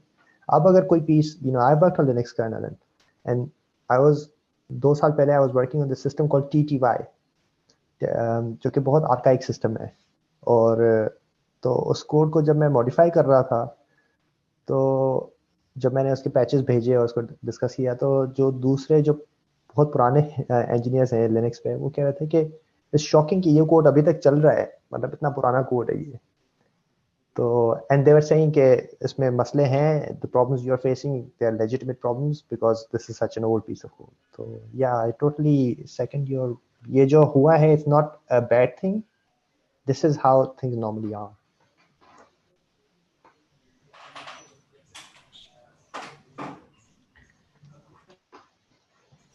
Anybody else? मेरा एक और सवाल है, if nobody has a question, I'll go with that. हम बात कर रहे थे the time that you spent, you told us that you spent some time in Facebook and Amazon, now you're in Google. तो अभी हम थोड़ी देर पहले sort of स्क्रम की, एजाइल की, इन चीज़ों की बात कर रहे थे। तो वहाँ पे यानी ये जो जगहें हैं, फेसबुक है, अमेजोन है, गूगल है, वहाँ पे क्या फॉलो करते हो आप लोग, in terms of project management and execution, क्या किस तरह कर रहे होते हो basically? Yeah, it's very good question. We don't follow anything. That's the very simple, straightforward answer, right? हाँ, कुछ कॉन्सेप्ट एजाइल के लेते हैं डिपेंडिंग अपॉन। अब जब मैंने टीम, जो मेरी करंट टीम है, जब मैंने वो ज्वाइन की थी, तो हमारे स्टैंड-अप्स भी नहीं होते थे, डेली स्टैंड-अप्स भी नहीं होते थे। पर एक बंदा TPM उसको कहते हैं, technical project manager, like business analyst type person, right. He joined, and then he started this thing, let's get together and tell each other what we've been doing. Let's do it like 2 or 3 times in a week. और फिर उसने उसको ज़्यादा बड़ा कि अब every day we have this stand up. But that's because he joined and he wanted to do it. Like we don't have a backlog, we don't have like जो भी होता है agile में, we don't do any of that. Amazon, it was same. We didn't follow agile to the letter, although we did have stand-ups, और वो भी compulsory नहीं थे, you could not join them. और फिर ये भी होता है कि हर टीम का अपना तरीका होता है. कुछ टीम्स जो हैं वो they prefer to use agile more properly, some teams don't. जो भी अच्छी टीम्स होती हैं, जो जहाँ भी मैंने देखा जो भी अच्छी या evolved टीम्स हैं, जहाँ पे engineers ज़्यादा evolved हैं, as in उनकी ownership ज़्यादा बड़ी है, सही है ना? Every engineer maintains a bigger chunk of code. In those मैंने देखा है कि formalities बहुत कम है, agile बहुत कम है, या जो भी दूसरे methods हैं बहुत कम है. उनके tools भी काफ़ी simple हैं. मतलब जीरा या जो भी पता नहीं क्या क्या डिफरेंट टूल्स हैं, वो भी उनके बहुत सिंपल हो जाते हैं. जितनी अच्छी टीम होगी उतने उनके प्रोजेक्ट मैनेजमेंट के टूल्स, कोडिंग के नहीं, प्रोजेक्ट मैनेजमेंट के टूल्स मैंने देखा है वो सिंपल हैं. जो मेरी टीम है फॉर्चुनेटली इट्स वेरी मैच्योर, ठीक है ना, मुझसे ज़्यादा एक्सपीरियंस लोग हैं उसमें, और एक जूनियर है, बाकी सब सीनियर ही हैं. तो हमारे यहाँ we have this tool called Buganizer. वो basically like a discussion forum जहाँ पे आप कुछ पोस्ट करते हो और आप उसको नीचे जवाब होते हैं उसके, बट और यू कैन ट्रैक इट, उसके स्टेटस सेट कर सकते हो कि is it assigned, is it fixed and this and that, और दैट्स ऑल. और ऑर्गेनाइजर पे भी बात तब जाती है जब एक्चुअल काम जो होता है उस पर फोकस होता है, फिर रिपोर्टिंग पर्पसेस के लिए ऑर्गेनाइजर पे कुछ ना कुछ लिखा जाता है. But then I work in other companies जहाँ पे teams immature हैं और नई हैं, तो उनको फिर कंट्रोल करने के लिए they use Jira, और Jira में हर चीज़ होती है, हर स्टेप होता है, Kanban, पता नहीं, I don't know, बहुत ज़्यादा और भी चीज़ें हैं. So I think they are good crutches, but they are not the ultimate goal. They are just, you can use those crutches for a while, but you should move away. I think that's my opinion. अच्छा, code reviews के हवाले से सवाल है. Code reviews किस तरह होते हैं, मतलब उसको किस तरह मैनेज किया जाता है, किस तरह उसको एडमिनिस्ट्रेट किया जाता है, और कौन किस चीज का रिस्पॉन्सिबल, ये किस तरह से मतलब बड़े लेवल पे होता है? सही है. तो मैं अपना कोड रिव्यू सिस्टम आपको बताता हूँ, ठीक है ना. मैं यूज़ करता हूँ, हमारी जो मेरी टीम है वो यूज़ करते हैं Gerrit, राइट. Gerrit आप इंटरनेट पे सर्च कर रहे हैं, शायद आपको पहले से एक्सपीरियंस हो उसका, but it's very simple tool. इसमें जो एक बंदा अपना चेंज वहाँ पे पैच जो है वो रखता है, और फिर दूसरे लोग उसको रिव्यू करते हैं, और जो बंदा रिव्यू करता है वो उसको +1 दे सकता है और +2 भी दे सकता है.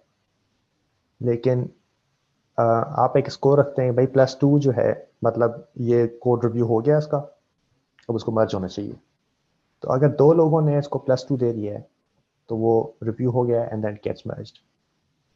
अगर किसी को ऑब्जेक्शन है और वो देख रहा है कि दूसरे लोगों ने उसको ज़्यादा +1 दे दिए हैं, लेकिन वो बंदा स्ट्रांगली फील करता है कि भाई ये चेंज नहीं जानी चाहिए, तो उसको -1 भी दे सकता है. As long as you have -1 you can not merge the change even if you have +2 otherwise.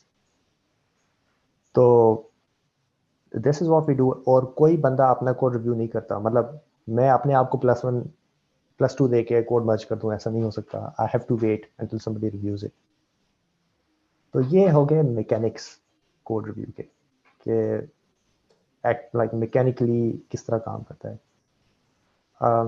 Practically क्या होता है कि आप जो फीचर है उसके ऊपर, अनलेस वो छोटा सा काम है, तो फिर तो आप उसको ठक करके कोड रिव्यू रखते हैं और वो उसको आगे देखते हैं क्या होता है.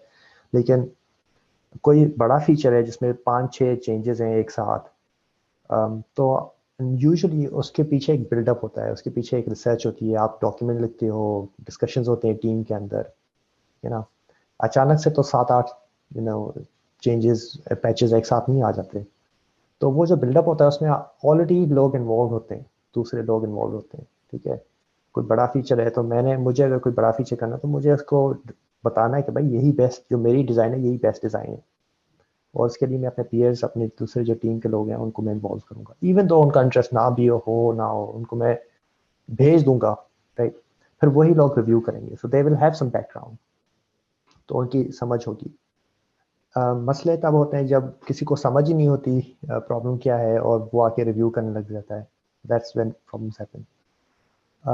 Normally मेरा एटीट्यूड ये रहता है कि अगर कोई बंदा कोई चेंज कोई रिव्यूअर सजेस्ट करता है कोई चेंज हो, तो अगर मैंने वो चेंज लिखी है तो मैं हद तक इम्कान कोशिश करता हूँ कि वो अकोमोडेट हो जाए, जो वो कह रहा है वो मैं कर दूँ, राइट। अनलेस उससे कोई फंक्शनल प्रॉब्लम आ जाए, कोई बग क्रिएट हो जाए, राइट, तो I try to get those changes done. अब अगर कोई बंदा कहता है हाँ ये करो 3 दिन तक वो मुझे कहते जा रहा है कि चेंजेस करो, then I have a right to say कि भाई I have made all the changes, जो आप नई चेंजेस सजेस्ट कर रहे हो they are not functionally going to improve anything, they are just personal preferences. तो try to keep that to yourself इस तरह से। And then when I'm reviewing, so I tried not to put my personal preferences into the review. कि भाई मुझे फलां coding style पसंद है या मुझे इस तरह का ऑर्गेनाइजेशन कोड का पसंद है, तो मैं कोड भी में नहीं लिखूंगा। What I will do is ask them, कोई चीज़ फंक्शनली ख़राब है, कोई बग है या कोई ऐसी चीज़ है जो कि आगे जाके मसला पैदा करेगी, लाइक फंक्शनल मसला, नॉट स्टाइल का मसला। That's when I try to step in and say कि भाई ये चीज़ फिक्स होना ज़रूरी है। But otherwise I try to be, तो आप जब आप कोड रिव्यू खुद कर रहे हैं तो अकोमोडेट करें दूसरों को, जब आप कोड रिव्यू दूसरों का कर रहे हैं तो आप उनको ज़्यादा स्पेस दें कि अपनी वो क्रिएटिव फ्रीडम यूज़ करें, और तभी आप स्टेप इन करें जब कोई मसला हो। और सिर्फ ये मैं नहीं, मेरी टीम में दूसरे लोग भी ऐसे करते हैं। That's the best way. Again I say code review पे झगड़े होना, that's a very bad sign, और ये हर जगह होते हैं, दैट्स नॉट नाइस। तो और इसकी रिस्पॉन्सिबिलिटी हर बंदे पे जाती है जो उस टीम के अंदर है। Does it answer your question या कुछ और है? हाँ नहीं, इट आंसर्ड। अच्छा, एक स्टैंड अप के हवाले से था कि आपने कहा कि स्टैंड अप होते नहीं है या होते हैं तो इतनी मतलब पाबंदी से नहीं होते, तो फिर किस तरह ट्रैक होते हैं? क्या मतलब डेली टास्क होते हैं, हर बंदा ऐड कर रहा होता है कि उससे पता लगता है कि भाई किस तरह कौन क्या है, और मतलब डिपेंडेंसीज अगर सॉर्ट आउट करनी है तो किस तरह से होती हैं अगर डेली स्टैंड अप नहीं हो रही तो? डिपेंडेंसीज, हाँ, सो स्टैंड अप्स की वजह से के थ्रू डिपेंडेंसीज काफ़ी रिजॉल्व हो जाती हैं। डेली स्टैंड अप्स अब होते हैं लकीली, और but it's not compulsory to join, लेकिन अगर कभी आपको हो, लेकिन डिपेंडेंसीज नॉर्मली ईमेल्स के थ्रू, या मुझे पता होता है कि फला बंदे पे मेरी dependency, I just go reach out to him even if he is in a different team. I just ask him, भाई ये मुझे काम है, आप प्लीज ये करके दें। और उसमें ये नहीं होता कि आप मैनेजर के थ्रू जाएं, या अगर मैं किसी टीम के मैनेजर को जाके बोलूंगा कि भाई आपकी टीम के बंदे के पास मेरे ये काम है, I need some help with this, तो मैनेजर बोलेगा मुझे क्यों पूछ रहे हो, जाके उससे डायरेक्टली बात करो। So I'd look like an idiot if I did that. तो स्टैंड अप्स वगैरह तब काम आते हैं जब आपको पता नहीं होता कि भाई इस मसले का हल किस बंदे के पास, किस इंजीनियर के पास है, right. So dependencies are resolve that way. Updates किस तरह होती हैं? Again concept of ownership comes इन।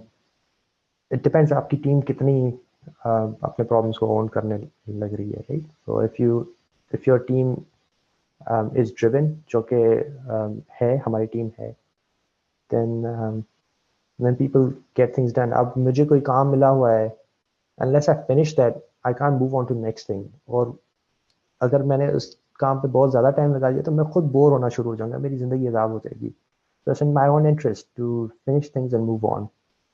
और फिर आपका हर 6 महीने के बाद अप्रेजल होता है, और उस अप्रेजल में you have to list आपने क्या काम किया है, and the manager has to know आपने क्या काम किया है। और फिर वहाँ पे दूध का दूध पानी का पानी हो जाता है कि आपने कितना काम किया है। तो उसका इमीडिएट आपको रिस्पांस नहीं मिलता। अगर मैं आज सुस्त होना शुरू हो जाऊँ तो मुझे आज कोई कुछ नहीं कहेगा, ठीक है ना। लेकिन 6 महीने के बाद जब अप्रेजल होगा तो आई एम 100% श्योर ये बात ज़रूर आएगी कि 3-4 हफ्ते तुमने कुछ नहीं किया, या फला चीज़ पर तुमने बहुत ज़्यादा टाइम लगा दिया। So that's what happens.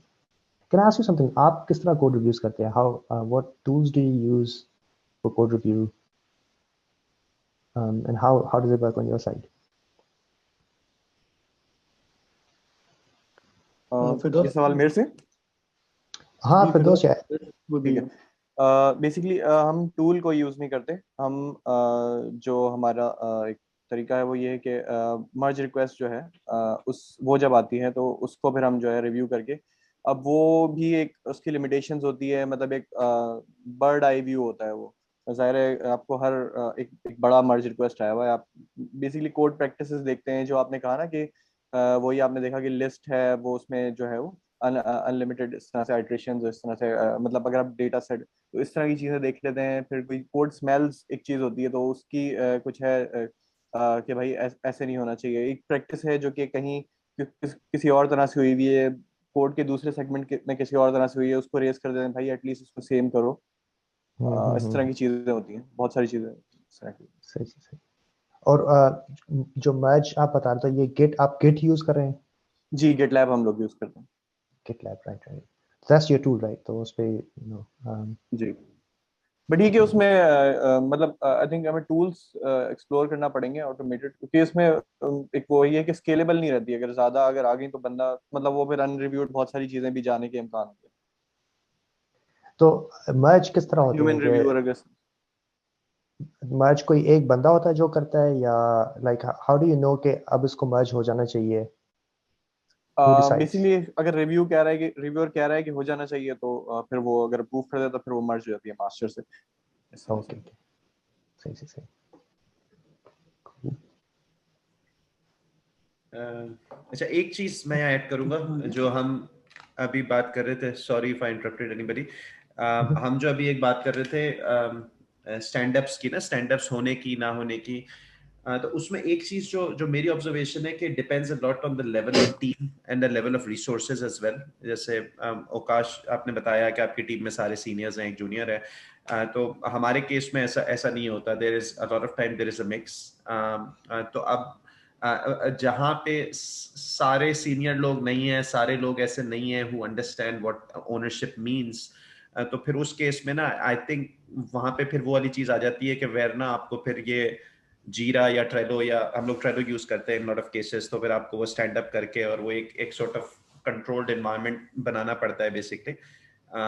लेकिन आई थिंक जहाँ पे अगर छोटी टीम है, सीनियर लोग हैं, they know what they have to do, तो उसमें फिर आई थिंक उन केसेस में फिर विदाउट स्टैंड अप्स वगैरह भी I think the work can be done basically. तो आई थिंक ये एक um, या एक या चीज है, एक ऑब्जर्वेशन है यार। no, I totally agree. I think जो not having these complex tools should be the journey. That should be the end result. Like ये target होना चाहिए, but to get there you need these tools. और especially for juniors, जब वो आते हैं उनको on board होना है, उनके सवाल भी बहुत ज़्यादा होते हैं, उनके लिए पेशेंस भी ज़्यादा चाहिए होती है, और उनको ये भी कॉन्स्टेंटली रिमाइंड कराने की ज़रूरत होती है कि दिस इज ये रास्ते से आप हट रहे हैं, ये सही रास्ता है, and these tools help in doing that. ये ट्रैक करना, इवन लाइक गूगल में अभी इतना सारा वर्क फ्रॉम होम का सीन चल रहा है हर जगह पर in Google we kept being told you have to come back to office, और उसमें सबसे बड़ा रीज़न यही है कि they are other junior engineers and they need that constant attention. So for that, I think it's very important to have such tools कि चीज़ों को ट्रैक करें। लेकिन काफ़ी जगहों पर इन टूल्स को एक सेक्रेड बुक की तरह समझा जाता है, इसको बहुत ही अल्टीमेट ट्रूथ समझ के उनको फॉलो किया जाता है। That I think is wrong. They are just a means to an end. ये बहुत important चीज़ है समझना। Agreed. अस्सलाम वालेकुम। मैं एक क्वेश्चन पूछना चाहूँगा अवकाश, रिगार्डिंग द कोड रिव्यूज के हवाले से। मैं एक चीज़ पूछना चाहूँगा कि जैसे कि आप कोई अगर फॉर एग्जांपल फीचर्स लिख रहे होते हैं डिफरेंट, और उसमें डिफरेंट डेवलपर्स काम करें, तो हर डेवलपर का एक डिफरेंट कोडिंग स्टाइल होता है। तो आप इस तरह के इश्यूज को को किस तरह से आप जो है वो कैटर करते हो कि जो है ना आपको स्टैंडर्ड बना दो कोडिंग स्टाइल का, या कुछ इस तरह से आप किस तरह से आप इसको हैंडल कर रहे हो? Very very good question. मैंने जहाँ तक नोट किया है कि कोडिंग स्टाइल को, अगर आपका कोई कोडिंग स्टाइल है तो आप उसको कंपाइलर का हिस्सा बना दें। लिंटर आते हैं ना, Lintner's, use a lint tool जो कि कोड स्टाइल के बग्स कंपाइल टाइम पर ही चेक कर ले। कि भाई अगर आपका फॉर लूप है, उसकी जो ओपनिंग ब्रैकेट है वो फॉर लूप वाली लाइन में होनी चाहिए, नीचे होनी चाहिए, टैब होना चाहिए, स्पेसेस होनी चाहिए, all that kind of stuff that can be converted into a rules engine जो कि लिंटर्स होते हैं, बने बनाए मिलते हैं आपको, आप उसमें बताएं ये पैटर्न चाहिए, वो आपको चेक करके बता देंगे। उसके बाहर जो चीज़ें हैं कि भाई डिज़ाइन को किस तरह ऑर्गेनाइज करना चाहिए, या उसको भी काफ़ी लोग स्टाइल का हिस्सा समझते हैं, वो मेरा पर्सनल ओपिनियन ये है कि जो कोड लिखने वाला है उसको वो फ्रीडम मिलनी चाहिए कि वो अपना डिज़ाइन खुद ओन करे, खुद उसको डिज़ाइन करे जो उसको सही लगे। तो उसके लिए जितनी भी फ्रीडम उसको दें उतना अच्छा है एज अ रिव्यूअर। उसको ना करने का नुकसान ये है कि नेक्स्ट टाइम वही बंदा जब काम करेगा तो उसके जहन में ये होगा, जब कोड रिव्यू के टाइम पे जाएगा तो मैं तो इतने दिल से बना रहा हूँ ये वाला डिज़ाइन, इतना मुझे पसंद है और मैंने रिसर्च किया है, ये तो सब जो है वो उसको नॉक डाउन कर देंगे तो किसी काम का नहीं रहेगा। तो उसका जो इंटरेस्ट है वो ख़त्म, वो उस पर इटरेट करना ख़त्म कर देगा, उस डिज़ाइन को इम्प्रूव करना ख़त्म कर देगा, तो उसकी लर्निंग जो है वो रुक जाएगी। इन दी एंड ऑर्गेनाइजेशन सफ़र करेगी। तो इवन अगर उसका डिज़ाइन ऑप्टिमल नहीं है, उसको एज लॉन्ग एज वो करेक्ट है, बगी नहीं है, फंक्शनली करेक्ट है, लेट हिम डू दैट। ये तभी वो सीखेगा, तभी वो किस्सा आगे बढ़ेगा। तो creative freedom I think is very very important. और फिर यही रास्ता है कोड ओनरशिप की तरफ। This also feeds into code ownership कि वो बंदा फिर फील करेगा कि I own this because I wrote it, मैंने ये डिज़ाइन बनाया है, ये मेरा है। फिर उसमें कोई मसला आएगा तो वो बोलेगा, अगर कोड रिव्यू के टाइम पे उसने एक्स बनाया था और कोड रिव्यू ने उसको वाई कर दिया, तो अब वो बोलेगा कि वाई तो मेरी चीज़ है ही नहीं ना। तो उसमें कोई मसला आता है तो ये कोड रिव्यू पे किसने जो कहा था इस तरह डिज़ाइन बना, वो जाके इसको चेक करे।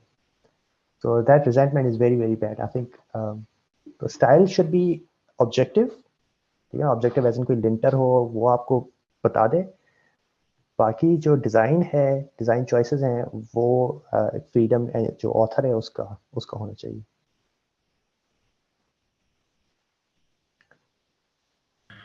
Awesome, जबरदस्त। So I think हम अब ऊपर चले गए टाइम के, and I think I'm sure सवालात ना अभी और बहुत सारे होंगे, at least I have many। तो I think काफी अच्छा और प्रैक्टिकल सेशन था Avkash, thank you from our whole team. I am sure कि हम आपको और तंग करेंगे फॉर फ्यूचर सेशंस, और स्पेशली जो टीम में हमारे सीनियर लोग हैं, I am sure code review से लेके मैं देख रहा हूँ काफ़ी सारी चीज़ें हैं, आई एम श्योर जो आपके साथ डिस्कस कर सकते हैं, आपसे अंडरस्टैंडिंग ले सकते हैं, and they can tell what they are doing. इसी तरह जो अभी थोड़ी देर पहले आपने अप्रेजल वाली बात की, तो वो डेफिनेटली एक ऐसी चीज़ है जो a lot of our senior people would be interested in knowing, क्योंकि हम पिछले जो हैं वो कोई 10-12 years में since we've been around, we have changed our appraisal process like 5 times. और तो जो है वो कहीं भी ना we haven't been able to reach कि यार क्या चीज़ है कि where people would know कि यार where I'm going, क्या है मेरा path, क्या है what I'm doing, उस aspect से ना वो चीज़ clarity, तो वो चीज़ें definitely that's something we can take some help from you as well. तो I think we'll be in touch. Anything if आप कोई चीज़ ऐड करना चाहें to maybe in the end. No, absolutely. Thanks for having me. और future में कभी भी कुछ भी हो, so I'll be very very happy to work with you. I mean, I've always been happy to work with you. Even जब मैंने अपना करियर शुरू किया था तब भी. So and also the guys, they asked really good questions, और so I'm very very open. and definitely inshallah future में if you need if there's any other opportunity I'll be open for that. Also जो slides हैं वो मैं share करूँगा, उसमें जो Unix philosophy का हिस्सा है it's very interesting, very important. उसमें कुछ links भी हैं, definitely read them up. और ये इस बात को बहुत अच्छी तरह से बहुत अच्छी तरह से illustrate करती है Unix philosophy that जो आपको टॉप डाउन अप्रोचेस हैं जो कि पहले से किसी एकेडमिक ने अपने कमरे में बैठ के सोची हैं वाइट बोर्ड पे, उनको आप एक साइड पर रखें और जो आपने कोड लिख कर जो खुद सबक सीखा है उसको प्रायोरिटी दें, उसको तरजीह दें. तो ये जो लर्निंग प्रोसेस है, जहाँ भी लर्निंग है, अगर कोड को रीराइट करने में लर्निंग है या कोड रिव्यू में किसी को अपना डिज़ाइन बनाने की फ्रीडम देने में लर्निंग है, जहाँ भी लर्निंग है उसको तरजीह देनी चाहिए क्योंकि वो फीडबैक लूप जो है वही आपको बचा सकता है, वही that's the only way out. So definitely read up on Unix philosophy. Yeah, I think that for me that was a change, the biggest change in my career. Yeah, वो जब मैं अभी बता रहा था कि टाइम खत्म हो रहा है ना, तो I was getting messages पीछे Skype पे के जो है वो Unix philosophy बाकी है अभी. तो I messaged them, let's do it inshallah in the next session with Akash. Yeah, मैंने ज़्यादा slides रखी थी just in case time ज़्यादा हो जाए, but yeah, that's something that is important, but I obviously don't have time right now. Perfect. Chale, Zabardast. I think thank you once again, Akash. Thank you once again, and we'll be in touch, and inshallah we'll plan way forward. Definitely, all the best, and have a good weekend, everybody. Thank you, Akash. Thank you. Hafiz. Thank you. Hafiz. Hafiz. No. Hafiz.